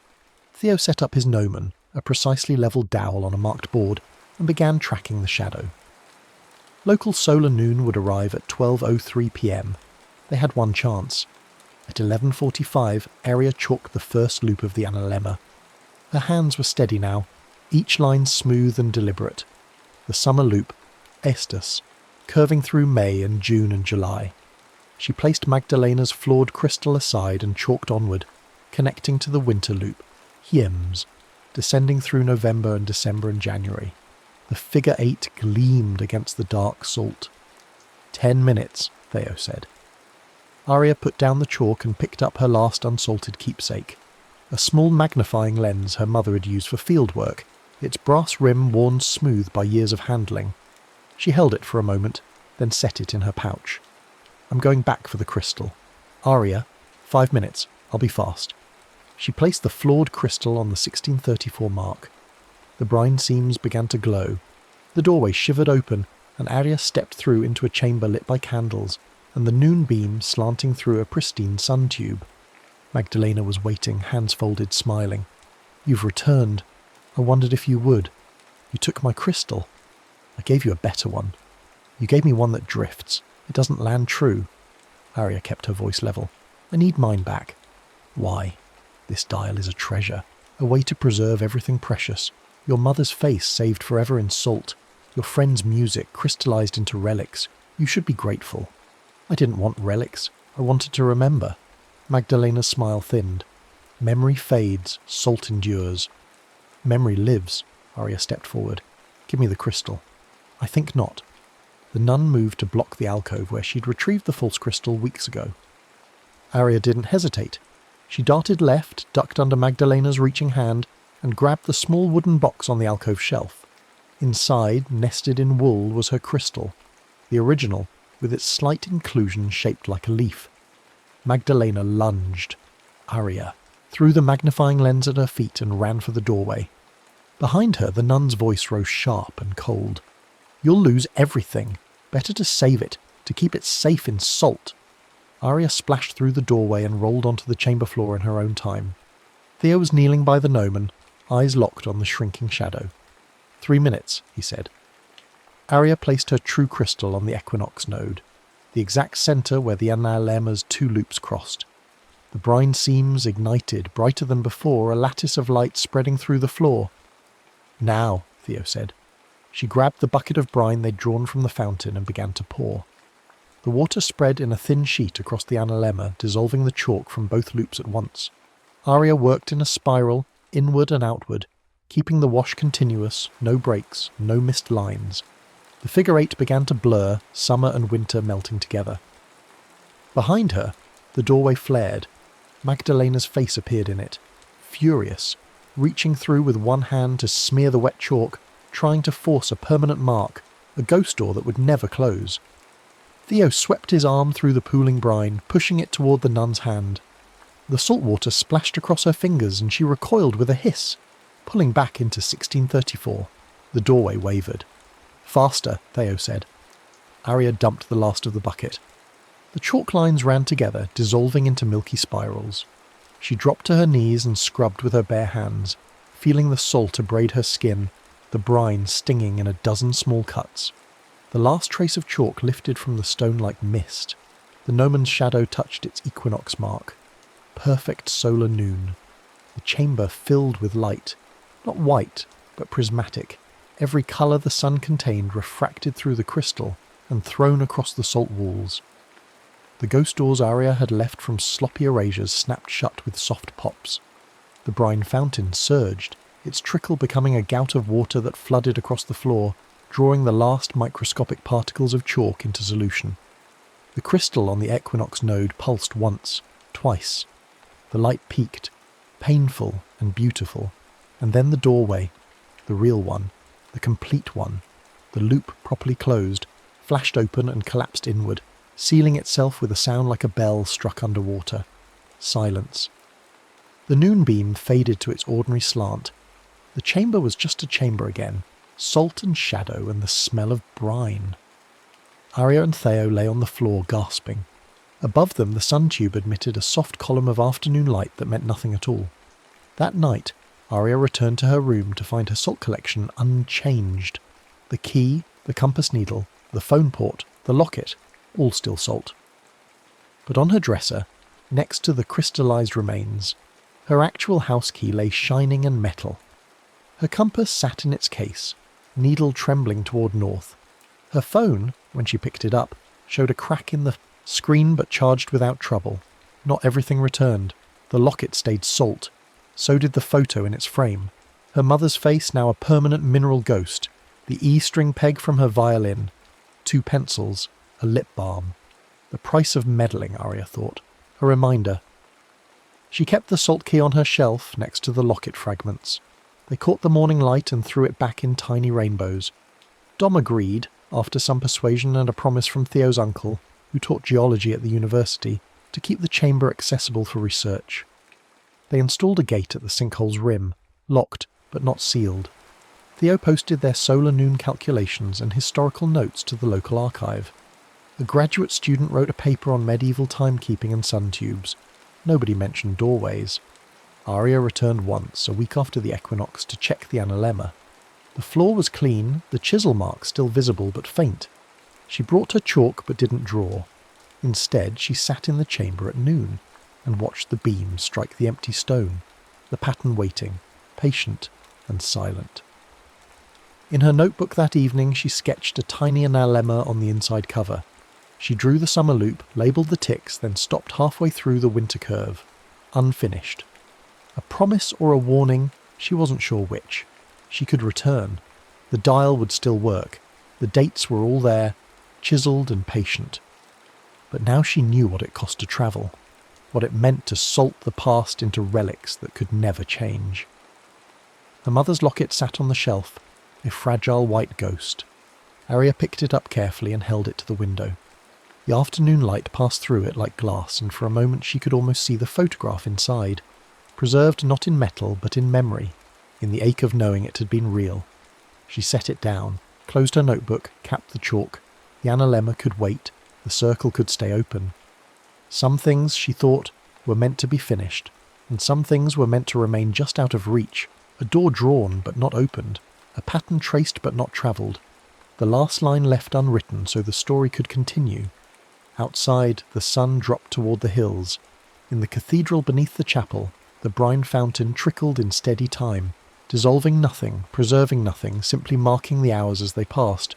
One noon, then another, each one arriving exactly when it was meant to, each one gone before you could trap it in salt or hold it in your hands. The analemma could wait, the circle could stay open. Some things, she thought, were meant to be finished, and some things were meant to remain just out of reach. A door drawn but not opened, a pattern traced but not travelled, the last line left unwritten so the story could continue. Outside, the sun dropped toward the hills. In the cathedral beneath the chapel, the brine fountain trickled in steady time, dissolving nothing, preserving nothing, simply marking the hours as they passed. One noon, then another, each one arriving exactly when it was meant to, each one gone before you could trap it in salt or hold it in your hands. Yet Arya found herself returning, not to travel, but to watch. She came on Tuesdays after school, when Dom was checking the northern fence line and the chapel stood empty. She would descend the 23 steps and sit in the dark, waiting for the beam. Theo joined her sometimes, bringing his gnomon updates and orbital calculations, but mostly he let her sit alone. The chamber had become a different place now that she knew its cost. The salt columns no longer seemed merely beautiful, but weighted, each facet a moment caught and held, each crystal a choice made and unmade. She wondered how many others had found the dial, how many had chalked the analemma and paid the price. The ghost doors she'd sealed, had they been hers alone, or remnants of travellers from centuries past, their imperfect erasures leaving fractures she'd finally closed? One Tuesday in October she found something new. A piece of paper, old and brittle, tucked into the alcove where she'd left that first note. She lifted it carefully. The handwriting was cramped, the ink faded to brown, but legible. To the girl who travels, beware preservation. What is saved in salt cannot grow. What is kept cannot become. Sinjarem has forgotten this. The dial was meant to teach us time, not trap it. When you finish the pattern, leave one tick unmarked. This is the keeper's final wisdom. Brother Andres, 1702. Arya read it 3 times, then folded it and placed it in her notebook. One tick unmarked. She thought of her half-drawn analemma, the winter loop left incomplete.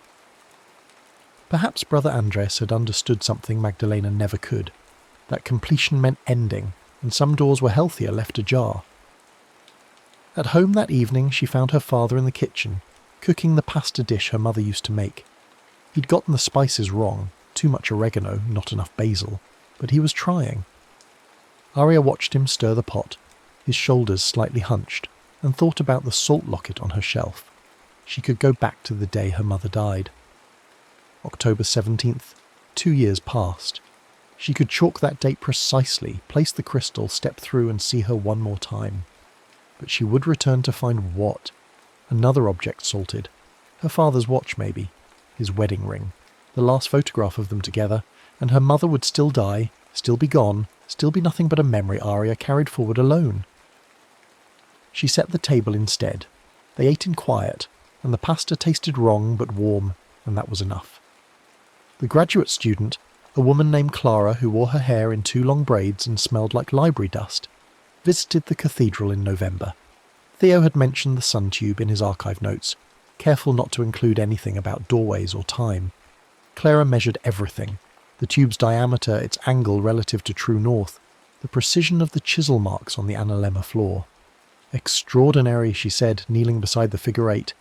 "This is 13th century work at least, possibly earlier. The monks here must have been accomplished astronomers. Do you know if there are any records of who maintained it?" Arya thought of Magdalena, of Brother Andres, of the countless caretakers who had chalked and erased and chalked again. "I think it changed hands a lot. Pity. This kind of solar calendar is rare. Most were destroyed during the Reformation, seen as pagan or heretical." Clara ran her finger along one of the ticks. The analemma itself wasn't formally described until the 1600s, but clearly someone here understood the sun's declination and the equation of time centuries earlier. "What's it for?" Theo asked, playing ignorant. "Originally? Agricultural timing, probably. Planting dates, harvest schedules. Later it might have been used for determining liturgical dates, Easter calculations, that sort of thing." She stood, dusting salt from her knees. "But there's something odd. See how some ticks are deeper than others? And this residue in the seams." Arya's throat tightened. "Residue? Calcium carbonate, mostly. Chalk. Someone's been drawing on this recently. Within the last year, I'd say." Clara smiled. "Don't worry, I'm not the site police, but whoever's doing it should use a softer medium. Chalk can scratch the halite over time." When Clara left, Arya and Theo sat in the chamber's dimness. The noon beam had come and gone. Above them, winter clouds turned the sun tube grey. "She's right," Arya said quietly. "Every time I chalk it, I'm wearing it down. Another 100 years of travellers and the marks will be illegible. The dial will stop working. Maybe that's the point." Theo adjusted his glasses. "Maybe it's supposed to have a lifespan. Things aren't meant to last forever. My mum used to say that, about fossils." Arya drew her knees to her chest. "She'd find these perfect specimens, imprints millions of years old, and she'd say they were temporary. Everything's temporary. Even rocks. Even salt cathedrals. Even salt cathedrals." They sat in silence. Somewhere above, a raven called, and the sound echoed down the sun tube like a voice from another world. December brought snow and short days. The noon beam arrived at a steep angle now, striking the winter loop of the analemma, the Hiem section that marked the sun's low arc. Arya came less often. School demanded attention, finals, college applications, the ordinary machinery of moving forward. But the salt objects on her shelf remained, a small museum of what she'd traded for knowledge. On the winter solstice, Theo called her. "You should come to the cathedral now." She found him there at 11:30, setting up his gnomon in the cold chamber. His breath made clouds. "What's wrong?" "Nothing's wrong. But look." He pointed at the floor. The noon beam, when it came, would strike the lowest point of the winter loop, the solstice mark, the deepest tick. They waited. At 11:58, the beam descended through the sun tube, narrower than in summer, sharp as a blade. It touched the crystal Theo had placed on the solstice mark, and the brine seams flickered just for a moment. Not the full ignition Arya remembered, but a pulse, a heartbeat. "It knows," Theo said. "The dial knows when it's at a turning point. Solstice, equinox, the nodes of the year." Arya knelt beside the crystal. She could feel it, the potential humming in the floor, the doorway almost forming, one piece of chalk, one clean line connecting to the mark, and she could step into December 21st, of any year the dial remembered. She didn't draw. Instead, she picked up the crystal and held it to the light. Through its facets, the chamber multiplied into 1,000 versions of itself, each one slightly different, each one possible. "I'm not going to use it anymore," she said. "Not to travel," Theo nodded. "Okay. But I don't want it sealed either. Dom wants to cap the sun tube, fill in the sinkhole. He's worried about liability, kids getting hurt. So what do you want?" Arya thought of Brother Andres's note, of the unmarked tick, of leaving the pattern unfinished so it could remain alive, not trapped in salt but breathing with the years. "I want to teach it," she said. "How it works. Not the doorways, nobody needs to know about that, but the astronomy, the way the sun moves, the equation of time." They started small. Theo posted a notice at the library. Solar Observation Group, Tuesdays at the Old Chapel. 3 people came to the first meeting, a retired engineer, a homeschooled kid named Marcus, and a woman who'd grown up in the area and remembered the chapel before the sinkhole. Arya showed them the sun tube, the way the beam tracked across the floor. Theo explained the analemma, drew it on a whiteboard he'd carried down, labelled the loops and ticks. They didn't mention time travel or salt debts or ghost doors. They talked about declination and axial tilt and the way the Earth's elliptical orbit made solar noon drift from clock noon in a figure 8 pattern across the year. Marcus, 12 years old and sharp-eyed, asked if he could make a measurement. Arya gave him her notebook and a pencil. He timed the beam, noted its position, calculated the date based on which tick it struck. He was off by 3 days. The analemma had drifted slightly since it was carved, but his method was sound. By February they had 8 regular members. The retired engineer, whose name was Saul, brought a theodolite and started mapping the chamber's geometry. The homeschooled kid came every week with new questions. They measured, calculated, debated the cathedral's origins. Someone suggested it had been a medieval monastery's secret observatory. Someone else thought it was older, pre-Christian, a Roman surveyor's benchmark. Nobody guessed the truth, and Arya kept it that way. In March, Dom stopped by during one of their sessions. He watched them work, said nothing, then pulled Arya aside. "You're keeping people safe?" "Yes." "And you're not damaging the site?" "No, we're just observing," he grunted. "All right, but I'm putting up better railings at the sinkhole, and if anyone gets hurt, they won't." He left, but the railings went up the following week, along with a sign, "Historical Site. Exercise caution." It wasn't quite official protection, but it was enough to keep the bureaucrats at bay. April arrived with rain, and the anniversary of Arya's first jump. She descended into the cathedral alone, carrying her chalk and crystal out of habit, but knowing she wouldn't use them. The noon beam struck the floor right where it had a year ago, illuminating the analemma's spring section. She thought about the objects that had returned and the ones that hadn't. Her house key had come back, solid and metal, now hanging on her keychain where it belonged. Her compass worked perfectly, its needle true, but her mother's locket remained salt, delicate and ghostly on her shelf. The photograph inside it was gone forever, or perhaps preserved in some other form. Not in crystal, but in the sharpness of her memory, the way she could still see her mother's face without needing the picture to remind her. The cost had been real. But so had the closing of the circle, the settling of the debt. She had travelled through time, yes, but more importantly she had learned to stop, to let the past be past, to let memory live instead of salting it into relics. Brother Andres had been right. What is saved in salt cannot grow. Arya took out her chalk and knelt beside the analemma. Carefully, precisely, she traced a single mark, not on the figure 8 itself, but beside it, in the margin. A small sigil, a circle with a vertical line through it, the astronomical symbol for Earth, a mark that said I was here, I learned. I chose to leave it unfinished. She rinsed it away at the brine fountain, watching the chalk dissolve into nothing, and climbed back into the afternoon light. That summer, the observation group planned a solstice event. They would track the noon beam on June 21st, the highest point of the analemma, and measure how much the sun tube's angle had shifted since medieval times. Theo built a new gnomon from brass and mahogany. Marcus designed a shadow plotting board. Saul brought a camera with a solar filter. The day came clear and bright. 20 people gathered in the cathedral, crowding the alcoves watching the beam descend. At 12:04 it struck the summer solstice mark, and the chamber filled with murmurs of appreciation. Cameras clicked. Someone took compass readings. Marcus charted the shadow and grinned when his calculations matched Theo's to within 2 minutes of arc. Arya stood at the back watching. None of them knew what the dial could really do. None of them had paid the salt price or seen Magdalena's smile or felt the brine fountain's warmth dissolving their mistakes. They saw only astronomy, beautiful and exact and utterly normal. And that was enough.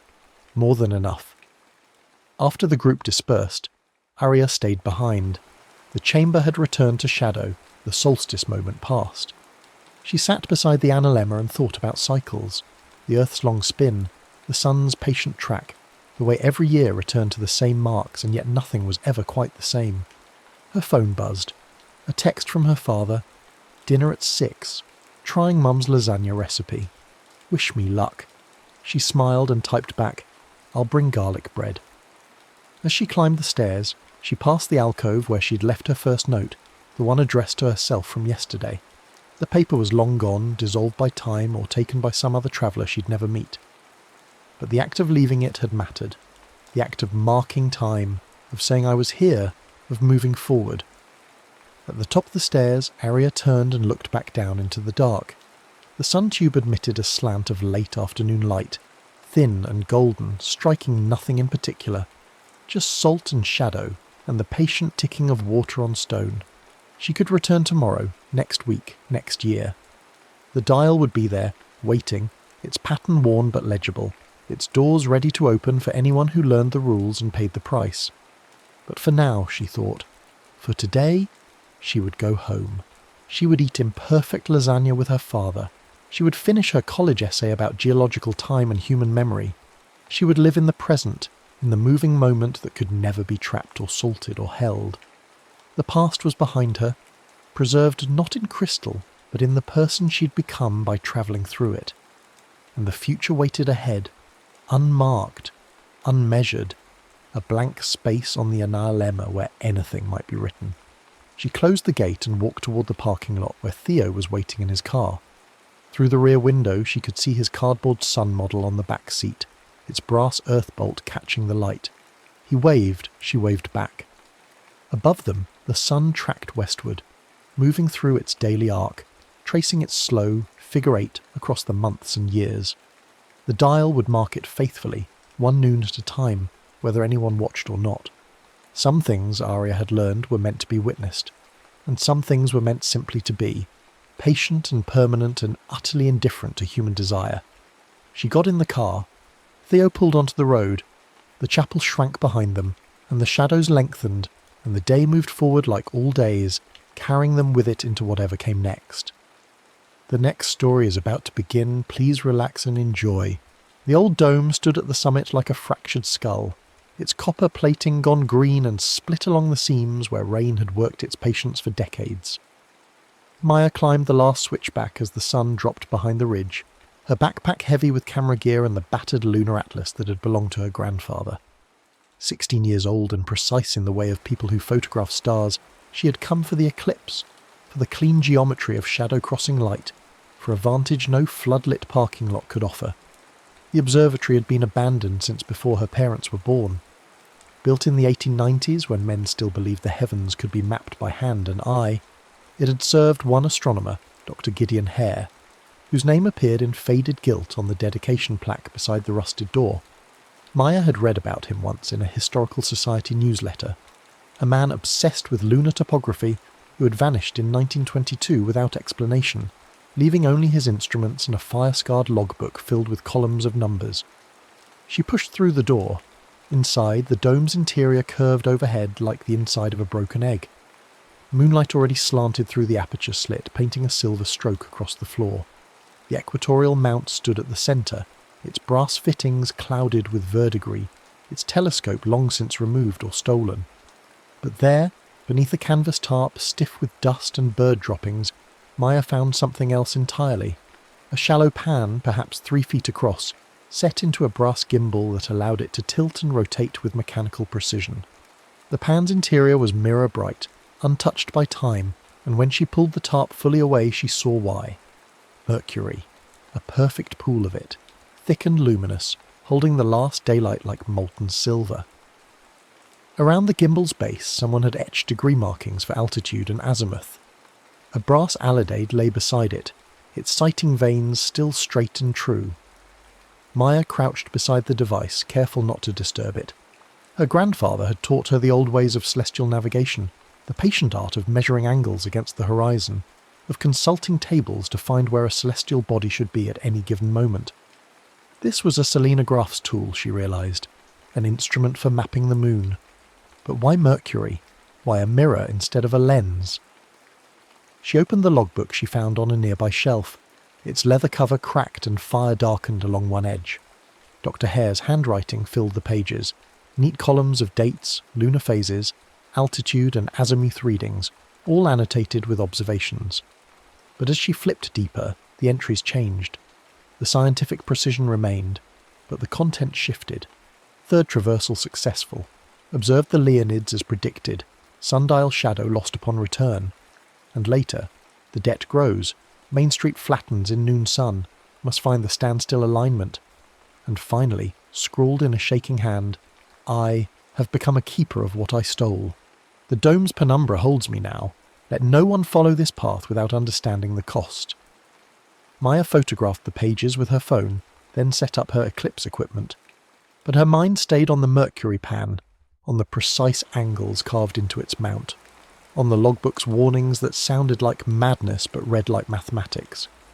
When the moon rose, fat and orange over the eastern hills, she watched its reflection appear in the quicksilver pool, a second moon perfect and depthful, as though the mercury held not a reflection but a window.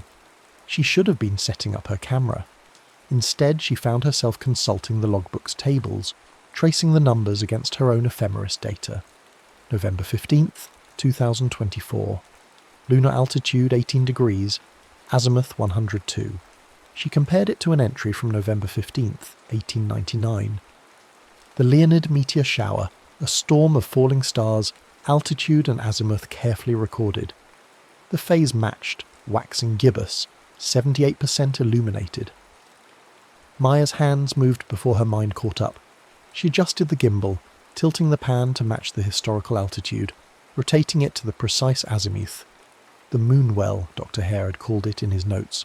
A door, not a mirror, but doors needed keys. She found the vial in a velvet-lined case beneath the logbook, a tiny glass ampule containing a single bead of mercury no larger than a peppercorn. Instructions were etched into the case's lid. Upon the terminator, release the bead. Within the luminous disc, step. Warmth and today's alignment return you. Spill nothing. The moon's reflection in the pan sharpened as she made her final adjustments.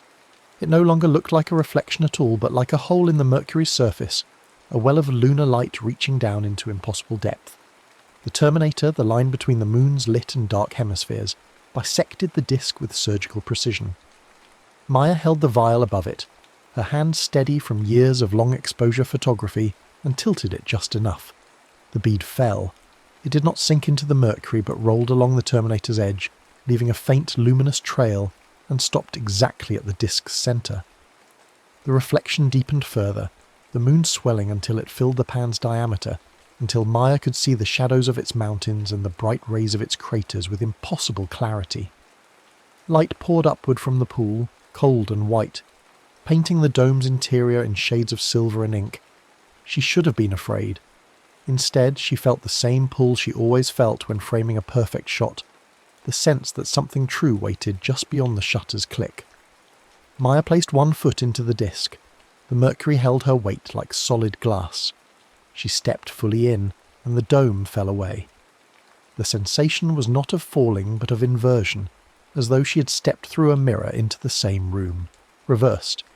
The dome reformed around her, but the air tasted different now, coal smoke and horse dung and something green and wet that modern air no longer carried.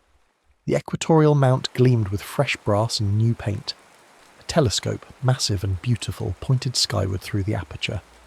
And a man stood at a desk sketching lunar features with rapid, confident strokes. Dr. Gideon Hare looked up as Maya emerged from the moonwell's light. He was younger than his photograph suggested, perhaps 40, with ink-stained fingers and eyes that reflected the same silver sheen as the mercury. He did not seem surprised to see her.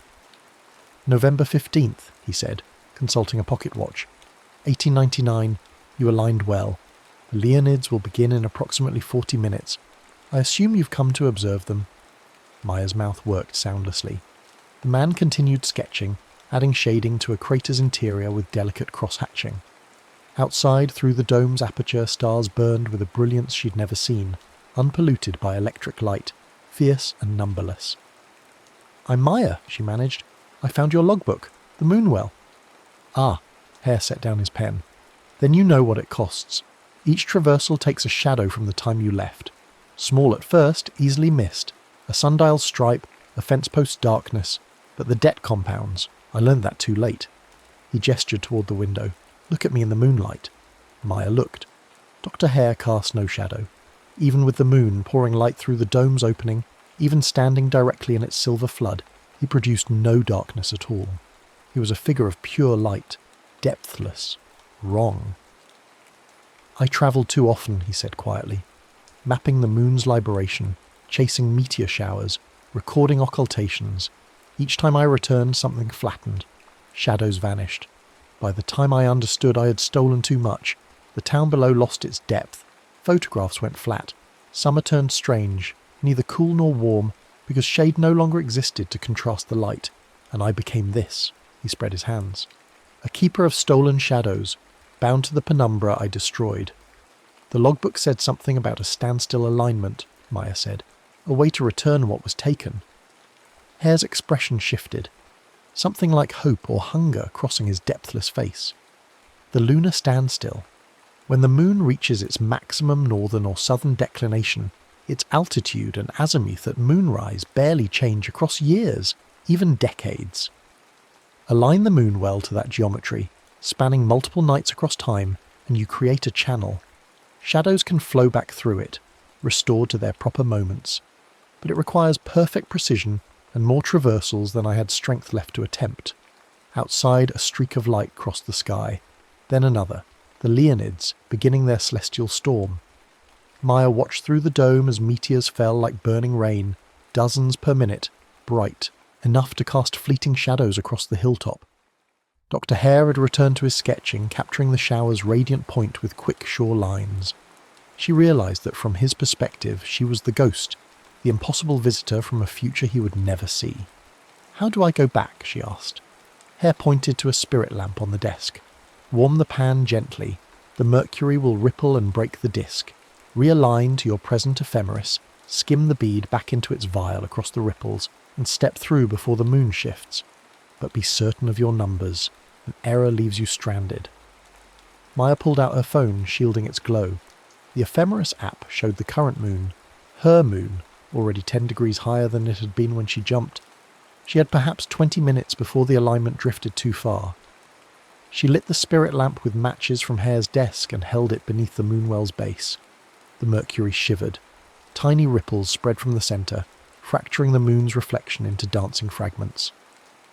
Maya adjusted the gimbal with shaking hands, tilting and rotating until the angle matched her phone's data.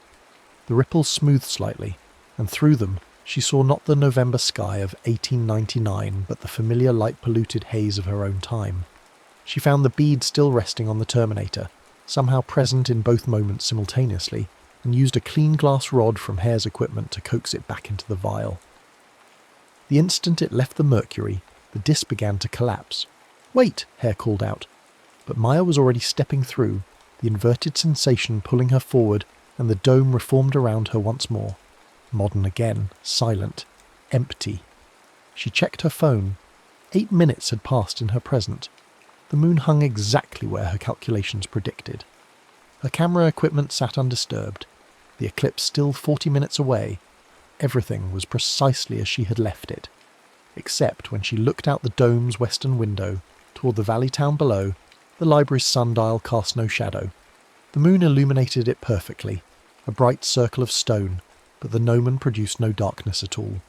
The metal post stood there, solid and real, but it threw no shade, created no contrast, existed in a world gone somehow flat.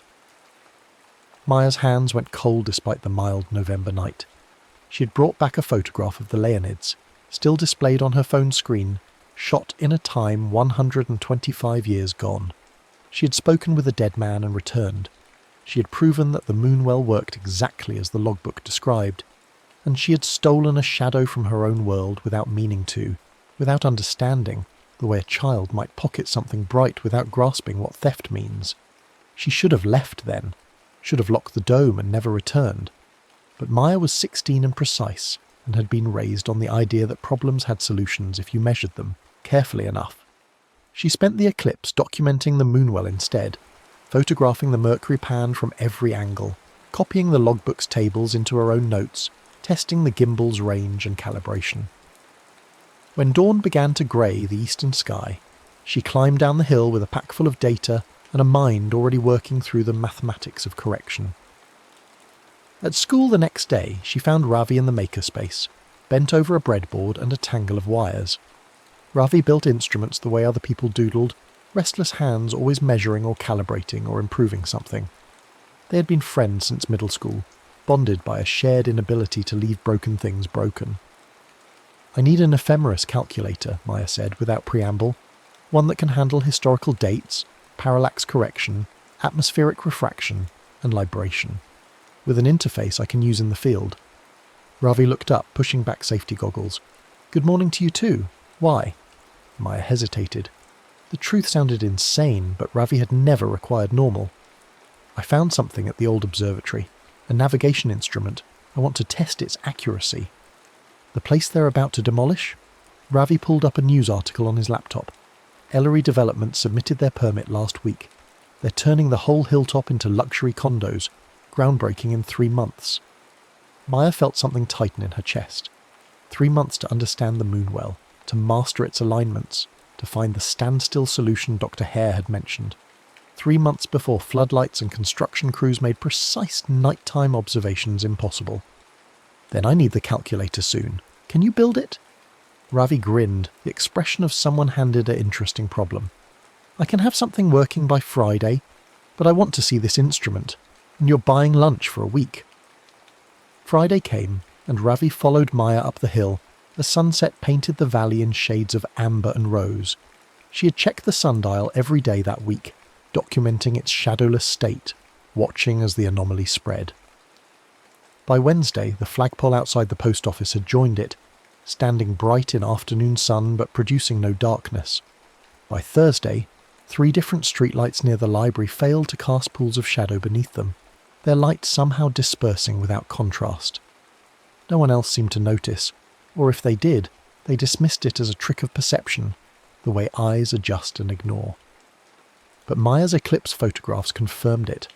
She had processed them carefully, measuring luminance values, and found that shadow regions in frames taken after her return showed diminished depth, flatter tonal curves, as though something had reached into the image and lifted out the darkness without disturbing anything else. Ravi's reaction to the moonwell was everything Maya had hoped for. He circled it 3 times, examined the gimbal's mechanism, traced the degree markings with one finger, and then sat down hard on the dusty floor and laughed. "This is either an elaborate art installation or the most beautiful navigation instrument I've ever seen. What does it navigate?" "Time," Maya said, and told him everything. The jump to 1899, Dr. Hare's shadowless form, the missing sundial shade. She showed him the logbook, the photographs, the flattened luminance curves. She expected skepticism. Instead, Ravi pulled out his phone and opened the ephemeris app he had built, its interface clean and precise, and began comparing the logbook's tables to calculated lunar positions. "The math checks out," he said after 10 minutes of silence. "Every entry I've tested matches the actual historical ephemeris within 2 arc minutes. That's impossible unless he was actually observing from those nights, or had access to calculation methods that didn't exist yet, or..." He trailed off, staring at the mercury pool. "You really stepped through." "I really did." "And it took the sundial's shadow when you came back?" "Yes." Ravi stood and walked to the moonwell, kneeling beside it the way Maya had, careful and reverent. "Show me how to align it. I need to understand the mechanism before I can help solve this." They spent the next 3 weeks running controlled tests, short jumps into the recent past, hours rather than years. Maya would align the moonwell to 3 nights ago, drop the bead, step through for exactly 5 minutes by her phone's timer, and return using Ravi's app to ensure precise realignment. Each test worked perfectly. Each test also extracted a cost. After a jump to Monday to observe a particularly clear moonrise, a section of the school's courtyard lost its shadow at noon. After a hop to the previous Friday, Ravi's own silhouette began to thin at the edges, its darkness turning grey and uncertain. They documented everything meticulously, photographing each new shadowless region, mapping the spread, searching for patterns. The stolen shadows seemed to follow lines of connection, relationships between the time they visited and the places or people they interacted with, however briefly. "It's like a debt," Ravi said, studying a spectrogram of his own thinning shadow. The moonwell lets you borrow time, but time demands repayment. Every moment you spend in the past is a moment of contrast removed from the present. Light and shadow, past and future, it's all balanced. Maya thought of Dr. Hare, trapped in the dome's penumbra, a man who had borrowed too much and could never repay. He mentioned a standstill alignment, a way to restore what's taken, but I don't fully understand the geometry yet. They were still researching lunar standstills, still testing short hops and measuring their costs, when Ms. Ellery's construction crew arrived. The floodlights went up on a Tuesday, massive fixtures on portable towers, bright enough to turn midnight into noon. The developer herself came to supervise their placement, a severe woman in an immaculate suit who regarded the dome the way someone might look at a rotten tooth waiting for extraction. Heritage site, she said, when Maya tried to explain the observatory's historical value. I've seen the records. One astronomer, no notable discoveries, abandoned for a century. The land's worth more than the history. Those lights stay on for the survey work, and in 3 months, this whole hill gets graded. Find a different place to stargaze. The floodlights ruined everything. They washed out the faint lunar illumination needed for precise alignment, created glare that made reading the alidade impossible, and worst of all, they eliminated the darkness necessary for the moonwell's reflected disk to appear depthful and clear. Maya and Ravi tried working in the brief windows when the construction crew shut down for the night, but the lights ran on automatic timers, blazing back to life at seemingly random intervals. We need to map the timer pattern, Ravi said, pulling out a notebook. Find the dark gaps and work within them. It's the only way we'll have enough time to attempt a standstill alignment. They spent 2 weeks documenting the floodlight schedule, discovering that the system cycled through 20-minute dark periods every 2 hours between midnight and 4 in the morning. Not long, but possibly enough if they were fast and precise. Maya used the time to study Dr. Hare's later logbook entries, the increasingly frantic notes about shadow debt and restoration. The standstill alignment appeared again and again, described in fragments. Maximum declination, one entry read. Northern standstill approaches. Must align across keystone nights. Fire, Leonids, threshold, in single sequence. Meridian line channels the return. Dawn timing critical, but strength fails. The dome holds me now. Maya traced the fire reference back through earlier pages and found it. March 7th, 1919. A blaze had destroyed part of the dome, consuming stored records and nearly killing Dr. Hare himself. He had barely escaped with the logbook and his lunar plates. After the fire, his entries became more erratic, less focused on pure observation and more on the mechanics of temporal travel. An idea formed, reckless and careful at once. If she could jump to March 6th, 1919, the night before the fire, she might prevent it entirely. Save the records, preserve the archives. It would be a large change, a significant intervention, but surely saving knowledge was worth the cost. She did not tell Ravi her plan. The next night, during a dark gap between floodlight cycles, she climbed to the dome alone. The ephemeris for March 6th, 1919 showed a waxing crescent moon, altitude 23 degrees, azimuth 95. She lined the moonwell with hands that had learned its rhythms, dropped the bead, and stepped through before doubt could stop her. The dome materialized around her, younger by a century, lit by oil, lamps and the thin crescent moon. Dr. Hare sat at his desk, older now than when she'd seen him during the Leonids, his face lined with exhaustion, his shadowless form almost translucent in the lamplight. He looked up as she arrived and sighed, a sound carrying the weight of too much knowledge. "You shouldn't be here," he said. "This is the night before the fire. I know because I've tried to prevent it myself 6 times. Each attempt extracted a greater cost and the fire always finds a way. The archives burn because I left a lamp too close to my papers while making an observation. Simple carelessness. No malice, no grand drama, just human error compounded by exhaustion." "Then I'll move the lamp," Maya said. "I'll stay awake with you, keep watch." "And what will you pay?" Hare's voice was gentle but firm. "This is not a small change. These archives, once saved, alter the entire thread of preservation and scholarship. You will owe a significant shadow debt, one that may claim more than you're willing to lose." Maya thought of the sundial, the flagpole, Ravi's thinning silhouette. Then she thought of the knowledge about to be lost. the careful observations and hand-drawn lunar maps. Show me where the lamp goes. I'll be careful. They worked through the night together, Maya keeping the oil lamp safely distant from the papers, while Hare completed his observations. When dawn began to grey the sky, he helped her realign the moonwell for her return, his movements practised and sorrowful. "The debt will come due," he said, as she skimmed the bead back into the vial. "Choose carefully what you're willing to pay." Maya stepped through and emerged into her own time. The dome looked different immediately, better preserved, less fire-scarred. She checked her phone and found new historical articles about the Hare collection, a significant archive of lunar observations and 19th century astronomical equipment, preserved by unknown means and later donated to the State University. Her intervention had worked. But when she descended the hill and walked into town as morning light strengthened, she saw what it had cost. Main Street, the central thoroughfare with its shops and cafes and centuries-old brick facades, cast no shadows at all. None. People walked without silhouettes. Cars moved in bright continuous light. Awnings produced no shade. The entire street existed in a world without depth, flat and strange and wrong. She stood at the corner, watching her own parents walk past the bakery, and saw that they threw no darkness either, their forms bright and depthless in the morning sun. Maya ran back up the hill, her breath harsh in her throat, and found Ravi waiting in the dome. He looked pale, translucent around the edges, as though his substance had thinned during the night. "What did you do?" he asked quietly. "My shadow's almost gone. I woke up this morning and barely saw it, even in direct sunlight, and Main Street looks like a photograph somewhere, overexposed, all light and no contrast," she told him. The fire, the archives, her choice to intervene. Ravi listened without interrupting, then sat down heavily beside the moonwell. "We have to fix this. The standstill alignment.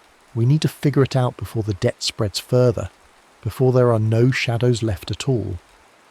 They studied the logbook together, cross-referencing Dr. Hare's cryptic notes with lunar cycle data and the observatory's meridian line, a strip of polished marble set into the floor that marked true north-south. The standstill, they learned, occurred approximately every 18.6 years, when the moon's orbital inclination reached its maximum. During these periods, the moon's altitude at rise and set varied minimally across multiple years, creating a kind of temporal resonance. "If we align the moon well during a standstill," Ravi said, sketching the geometry, "and open doors to multiple keystone moments simultaneously, we create a channel. The meridian line acts as a conduit. Shadows that were extracted can flow back through it, restored to their proper times and places.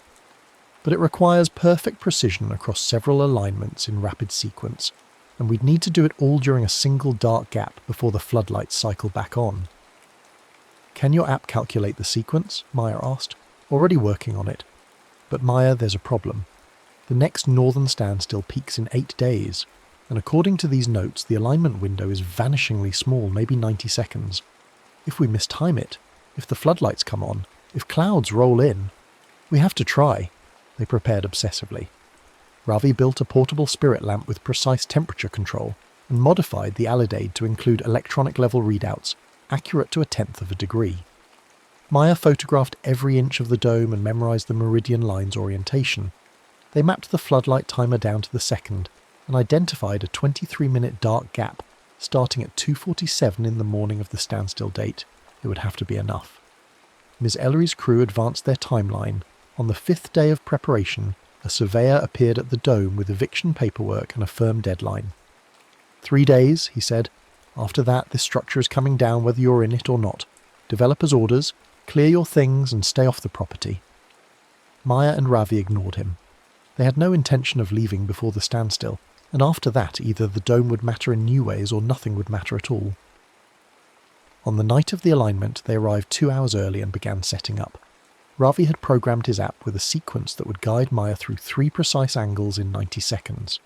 The March Fire Night, the November Leonids, and a third date Maya had discovered in the logbook's margins, June 21st, 1997, noted only as threshold family plate critical.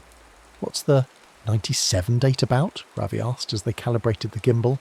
I don't know yet, but Hare marked it as critical, and it appears in his calculations for the standstill channel. We need all 3 doors opened simultaneously for the shadows to find their way back. At 2:47 precisely, the floodlights died. Darkness rushed in like water filling a hole, and overhead the moon hung at its maximum northern declination, as high as it would climb all year. Maya aligned the moonwell to the first angle, March 1919, and dropped the bead. The disc opened, depthful and luminous. She moved immediately to the second alignment, November 1899, and used a second bead from a cache she'd found in Dr. Hare's equipment.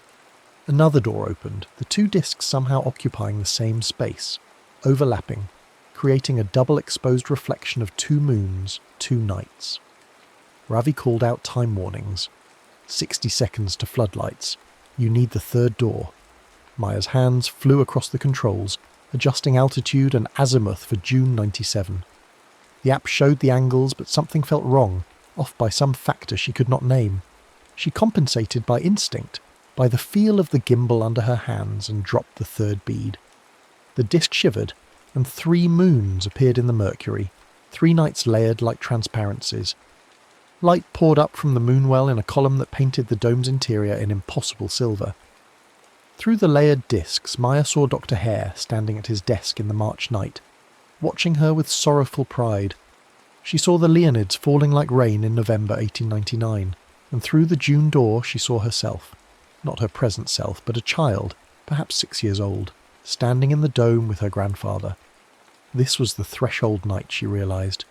The night he'd brought her here for the first time, told her about stars and precision, and the patient work of measuring heavens. The memory had faded over years, but seeing it through the moonwell brought it back sharp and whole. Her grandfather had been photographing the summer moon, teaching her to frame shots, to wait for moments of perfect clarity. He had found something that night, she remembered now. Found the moonwell under its tarp and shown her the mercury, let her watch the moon's reflection without understanding what else the instrument could do. A photographic plate had fallen behind the moonwell's mount, one of Dr. Hare's original lunar maps. Her grandfather had retrieved it, excited by the discovery, meaning to bring it to a museum. But he had died that winter, and the plate, wherever it had ended up, was lost. 30 seconds, Ravi called. The meridian line began to glow, a strip of luminous marble running north-south across the dome floor. Maya watched as darkness flowed down it like liquid, like ink pouring from the moonwell's column of light. Shadows returned along its path, pooling at specific points, before spreading outward. The sundial's shades snapped back into being. The flagpole's darkness reformed. Main Street's depth returned, its buildings regaining contrast and weight. Ravi's silhouette solidified beside her, his substance restored. But the column of light began to pulse, and through it Maya heard Dr. Hare's voice, somehow carried across a century. Stay with me in this perfect night. No more debts, no more losses. The standstill holds all moments equally. You need never return to a world that changes and fades. Stay here in the light, where everything remains precisely as it was. The temptation was real, and cold, and bright. Maya had spent weeks paying for her mistakes, watching shadows vanish because she had been careless, reckless, too eager to fix things she barely understood. How much easier to step into the perfect preservation of the past, to exist in a moment calculated and controlled, where precision meant safety and nothing ever surprised or disappointed or died. 15 seconds, Ravi said, his voice tight with worry. Maya, the realignment. You need to come back now. She looked at the child in the June disk, the version of herself that did not yet know grief or loss, still held safe in her grandfather's patience and love. Then she looked at Ravi, solid and real and present, his shadow firm and dark on the floor, where moments ago it had been dissolving. She thought of her parents on Main Street, walking in proper sunlight with proper shadows, depth and contrast, and all the complicated beauty of a world that insisted on changing. Maya reached for the spirit lamp and lit it, holding the flame under the moonwell's base. The mercury shivered, ripples spreading from centre to edge. The 3 moons wavered and began to collapse. She adjusted the gimbal to her present ephemeris, the angles Ravi's app showed for this exact moment. 2:51 in the morning standstill peak. The discs compressed toward each other, the light column fracturing into bands. "Now," Ravi shouted, and Maya used the glass rod to skim all 3 beads back into their vial in a single sweeping motion. The beads rolled across the rippled mercury, tracing luminous paths, and with each pass a band of shadow snapped back down the meridian line, flowing out through the dome's open door, racing down the hill toward the town. She saw the library sundial catch its full darkness. She saw the streetlights bloom proper pools of shade. She saw Ravi's form settle fully into depth and weight. The floodlights blazed back to life, harsh and flat and modern. The moonwell went dark, just a pan of liquid metal now, reflecting only the dome's cracked ceiling. Maya collapsed beside it, exhausted and whole. Outside, dawn began to grey the eastern sky, and she knew with the certainty of good measurement that every shadow had returned to its proper place and time. The debt was paid. Dr. Hare's form appeared one last time, translucent in the corner of the dome, no longer trapped but simply visiting, the way ghosts visit places they loved and lost. He smiled, nodded once, and faded. Later, when Maya opened the logbook to record what they had done, she found a new entry in his handwriting despite the page being blank moments before. "Depth requires cost. Thank you for paying yours. The plate is in the West Archive box, 3rd from the mount. Use it well." They found the box where Hare's note indicated, and inside, carefully wrapped, her grandfather's lost photographic plate. A map of the moon's North Polar region, annotated in Dr. Hare's hand and her grandfather's both, 2 observers a century apart collaborating through the strange medium of careful measurement and found artifacts. Maya held it up to the dawn light and saw the shadows on the lunar mountains rendered in perfect depth and detail, every crater catching darkness, every peak throwing shade, light and contrast working together to reveal the truth of distant landscapes. 3 days later, when Ms. Ellery's crew arrived for demolition, they found representatives from the State Historical Society and a county heritage inspector waiting with an emergency preservation order. The Hare Collection archives, their value suddenly recognised, had triggered a review of the entire site. The dome would be stabilised, the instruments conserved, the logbook studied. The luxury condos would have to find another hilltop. Maya and Ravi stood outside the dome as the construction crew packed up their floodlights, the dark gaps in their schedule now permanent. Ravi nudged her shoulder. "So what do we do with a moonwell once we've saved it?" "Lock the beads away," Maya said. "Document everything for whoever comes after us, and maybe exhibit some photographs." She had been working on a series, images from the town taken before and after the shadow restoration, arranged to show the gradual return of depth and contrast. She planned to title it Penumbra, after the partial shadow, the region where light and darkness meet and mingle, where nothing is entirely one thing or another. That evening she climbed back to the dome alone, carrying the lunar atlas that had belonged to her grandfather. She sat beside the moonwell as the moon rose, its reflection appearing in the mercury without depth or invitation, now that no bead marked the terminator. Just a reflection, perfectly ordinary, perfectly beautiful. The observatory had taught her something about precision, about measuring carefully and accepting costs, about understanding that every intervention, every jump, every attempt to fix the past extracted payment from the present. But it had also taught her that some debts were worth paying, that shadows gave meaning to light, and that the richest detail in any photograph lived not in the bright highlights, but in the dark places where depth and mystery and truth gathered like water in a well. She opened the atlas to a page marked with her grandfather's handwriting, a note she had never noticed before. Precision is not about being right. It's about knowing how wrong you might be and measuring carefully anyway. Maya locked the vial of mercury beads in the archive box beside Dr. Hare's logbook, then walked down the hill. The stars began to appear overhead, numberless and burning, each one throwing its ancient light across distances too vast for easy measure. Behind her, the dome stood dark and whole against the sky, keeping its instruments and secrets for whoever might need them next, for whatever future moment demanded the kind of careful measurement that changes worlds. The town below had settled into its restored shadows, the sundial marking hours again, the streetlights casting proper pools of darkness, Main Street holding its depth and weight through the cooling autumn evenings. No one spoke about the weeks when shadows had thinned and vanished, the way no one speaks of dreams that fade upon waking. The flatness had passed like an illness, and people returned to their lives without quite remembering what had been lost, or why its return felt like breathing after holding your breath too long. But Maya remembered. She carried the knowledge the way Dr. Hare had carried it, written in measurements and warnings, preserved in careful documentation for those who might follow the same path. She understood now why he had filled the logbook with such precise detail, why every traversal had been noted with date and cost, why his final entries read like prayers and equations combined. He had been leaving breadcrumbs for whoever found the Moonwell next, trying to spare them the learning curve that had cost him his substance and his freedom. She thought of him often in the weeks that followed, the shadowless astronomer trapped in the dome's penumbra, neither fully present nor fully absent, bound to the place where he had stolen too much time. His final appearance during the standstill alignment had seemed different though, lighter somehow, as though the restoration of shadows had freed him as well. Perhaps paying the debt worked both ways, releasing creditor and debtor alike from the weight of what was owed. Ravi finished his ephemeris app and released it as open-source software, though he buried the parallax and libration calculations so deep in the documentation that only someone specifically seeking time-travel geometry would recognise their purpose. They never spoke directly about what the app could enable, but they both knew it was there, a tool waiting for the next person who found themselves standing before a mercury mirror, wondering about doors and keys and costs.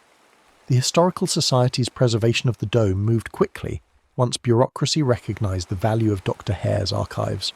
Workers stabilised the structure, replaced broken panes in the aperture, cleaned and catalogued the instruments. They found the Moonwell, of course, and debated its purpose. Some called it a selenographic mirror, used for tracking lunar features. Others suggested it was an early attempt at liquid mirror telescope technology. No one guessed its true function, and Maya did not enlighten them.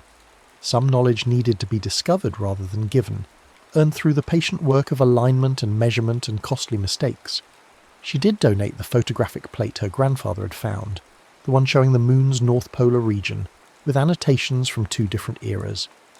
The Historical Society displayed it alongside Dr. Hare's other lunar maps, noting the unusual collaborative nature of the observations, but unable to explain how a photograph from the 1890s contained marginalia in her grandfather's 21st century handwriting. Maya smiled at the placard's careful phrasing. Provenance uncertain, further research required. Winter came to the valley, and with it the long nights that astronomers love. Maya returned to the dome regularly, sometimes with Ravi, sometimes alone, always with cameras and the lunar atlas and a growing portfolio of shadow work. She photographed the sundial at every hour, documenting how its gnomon shades swept across the stone face, marking time through the patient geometry of light and darkness. She captured the streetlights' pools of shadow, the way they overlapped and blended on snowy evenings. She framed shots of people walking through crosswalks, their silhouettes stretching long in morning light, compressed tight at noon, vanishing at dusk.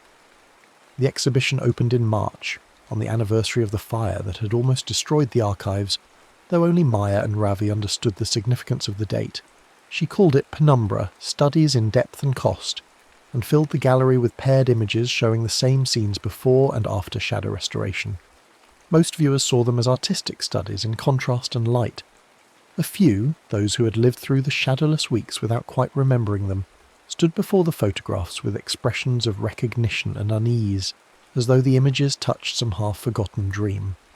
One elderly woman spent 20 minutes before a photograph of Main Street, studying the deep shadows cast by awnings and lampposts and walking figures. "It wasn't always like this," she said to Maya, who happened to be standing nearby. "Was it? I remember a time when everything looked flat, overexposed, like a photograph with the contrast turned down. But that doesn't make sense. Shadows don't just disappear." "No," Maya agreed carefully, "they don't. But sometimes we stop seeing them, stop noticing the way they give depth to things, make them real and solid. This series is about learning to see that depth again, about understanding what we'd lose if shadows were gone." The woman nodded slowly, still studying the image. "My husband died last winter. For weeks after, I couldn't see properly.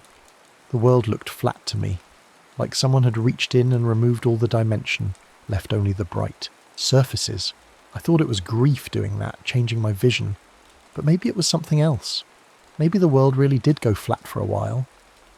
Maya felt her throat tighten. She had not considered that the shadow debt might affect perception as well as reality, that people might feel the absence even if they could not name or remember it clearly. "I'm sorry about your husband," she said, "but I think the depth came back. I think things are solid again now." "Yes," the woman said. "Yes, they are. Thank you for these photographs. They help me remember that shadows matter, that they're not just absence but presence. The shape of darkness tells you as much as the shape of light." After she left, Ravi appeared at Maya's elbow. "That was heavy," he said quietly. "You okay?" "I'm fine, just thinking about costs." Maya gestured at the photographs lining the gallery walls. "We paid the shadow debt, restored what was taken, but people still felt it while it was gone, even if they couldn't articulate why the world seemed wrong. That's a kind of cost too, the psychological weight of living in a flattened world." Dr. Hare wrote about it in his later entries, how the town changed in subtle ways as shadows vanished. People became more isolated, less connected. Photographs stopped selling at the local shop because they looked wrong, too bright, too empty. Marriages fell apart because partners couldn't see the depth in each other anymore. "But we fixed it," Ravi said. "The standstill alignment worked. Everything came back. This time. But what if someone finds the moon well again? Someone who doesn't read the logbook carefully or doesn't understand the costs until it's too late? What if they think they can travel freely, fix everything they regret, save everyone they've lost, and only realise what they've done when their whole world has gone flat?" Ravi was quiet for a moment, looking at the photographs. "That's why you're exhibiting these, not just as art, but as warning. Documentation of what happens when shadows disappear, and celebration of what it means when they return, both at once." Maya pointed to her favourite image in the series, a shot of the observatory dome at sunset, its curved shadow stretching long across the hilltop, the meridian line visible through the open door as a strip of white marble bisecting the darker interior. Depth requires contrast. Light needs shadow. Time needs both past and present, held in balance. The Moonwell taught us that, but most people will never stand beside it, never drop a bead on the Terminator, never step through into another night. This exhibition is for them, the ones who'll never travel but still need to understand what time costs and why shadows matter. The show ran for 6 weeks and drew more attention than Maya had expected. A photography magazine interviewed her about the technical aspects of capturing shadow detail. An astronomy blog featured her work alongside a historical piece about Dr. Hare and the newly preserved observatory. The local newspaper ran a story connecting the exhibition to the heritage site designation that had saved the dome from demolition. Through it all, Maya spoke carefully about light and darkness, about preservation and cost, about the patient work of seeing truly, but she never mentioned Mercury or traversals or the weeks when the town's shadows had vanished like breath from glass. Only once did someone ask directly. A young man, maybe 20, studying computer science at the State University, stood before the paired images of Main Street and said, "These were taken weeks apart, but the sun angle is identical. Same time of day, same season." How did the shadows change so much between frames? It's like you photographed 2 different realities. Maya met his eyes and saw recognition there, the sharp attention of someone who had noticed something impossible and wanted to understand it. "Sometimes reality shifts," she said carefully. "Sometimes the world loses depth and has to be restored, piece by piece, shadow by shadow.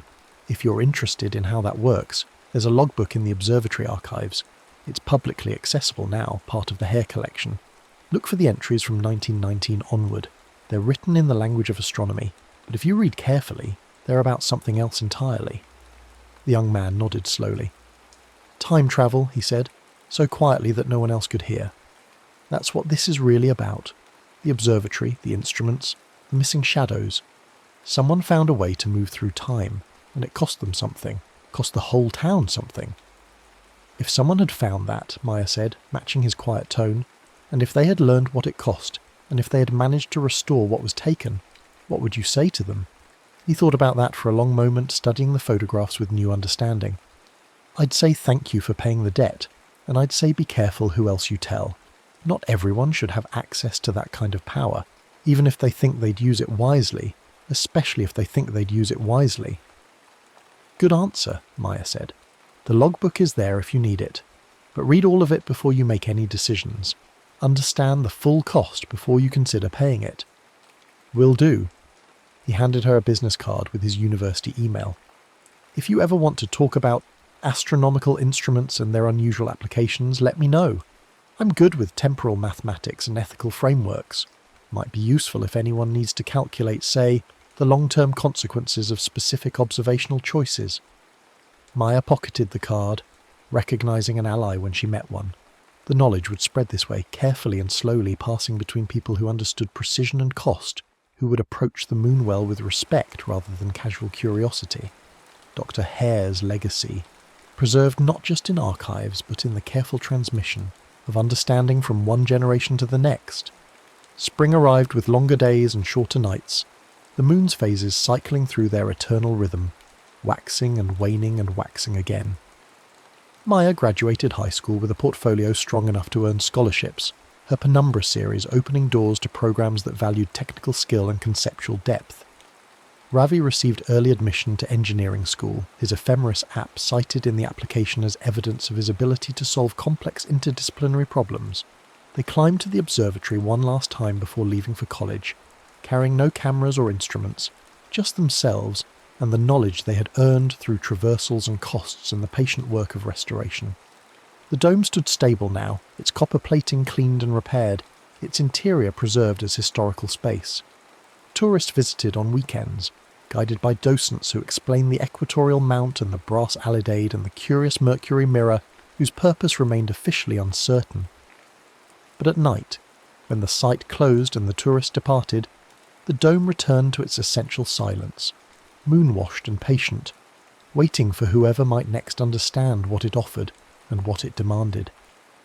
Maya and Ravi sat beside the Moonwell as sunset faded to dusk, watching the first stars appear in the deepening blue. The mercury lay still and bright, reflecting the sky without depth or invitation, just liquid metal in a brass pan, nothing more. "Do you ever want to jump again?" Ravi asked. "Now that we know how to manage the costs, how to use the standstill alignment to restore what's taken, we could go anywhere, any night. See the Library of Alexandria before it burned. Watch Shakespeare's first performances. Stand on the beach at Kitty Hawk." Maya thought about that.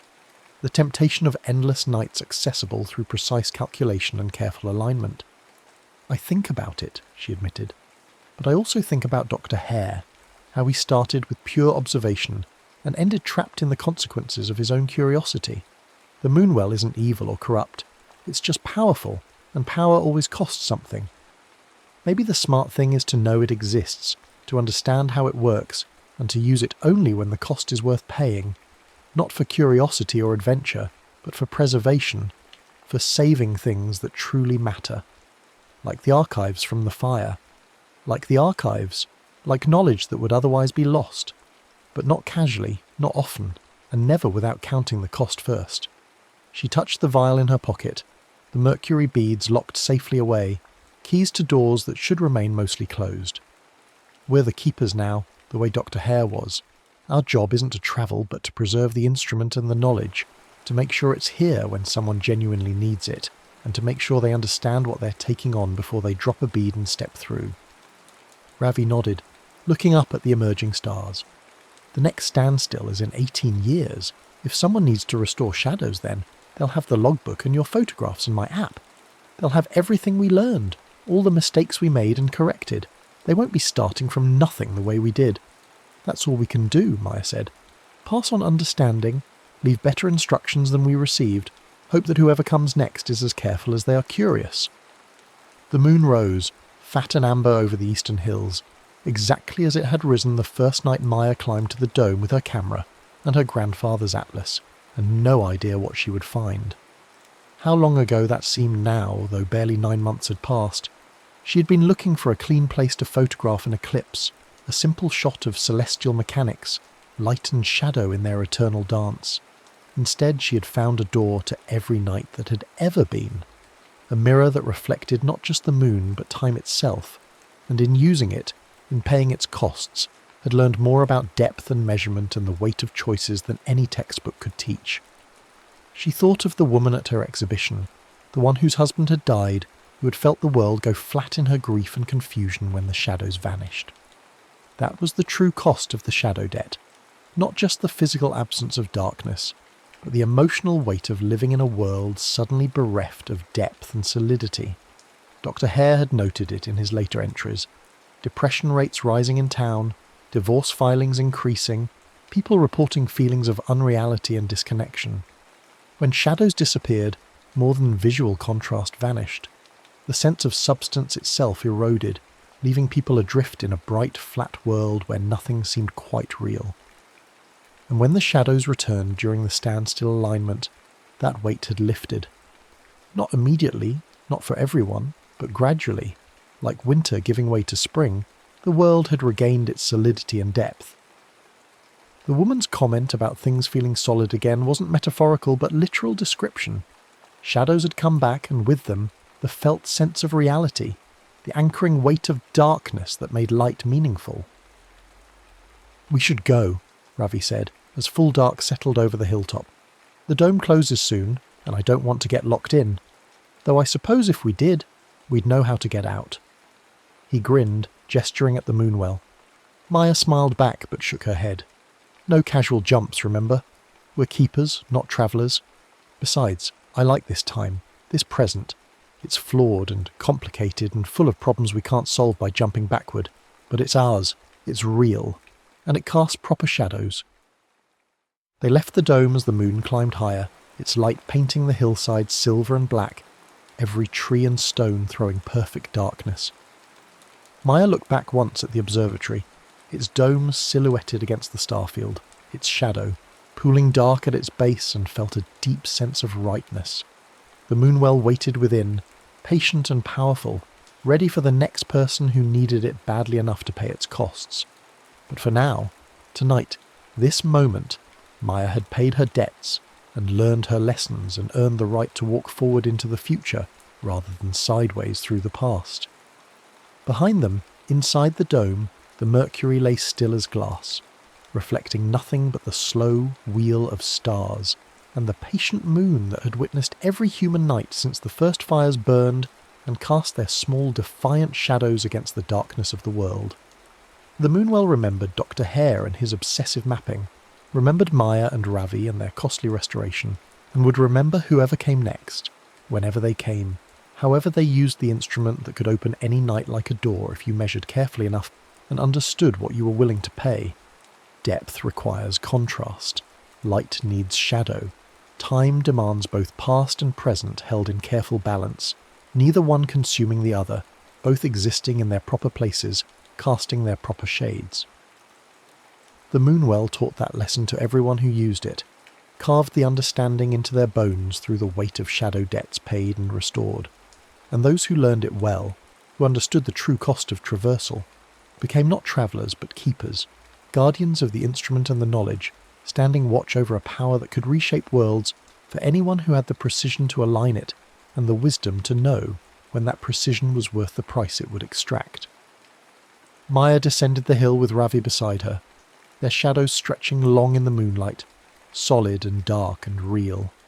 The town below glittered with lights, and the spaces between lights, brightness and darkness working together to give the valley its depth and substance.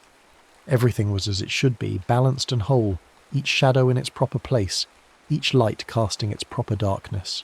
The debt was paid, the world was restored, and the moonwell waited, patient and precise. For the next night someone needed to open a door through time, and was prepared to pay the cost of stepping through. The next story is about to begin. Please relax and enjoy.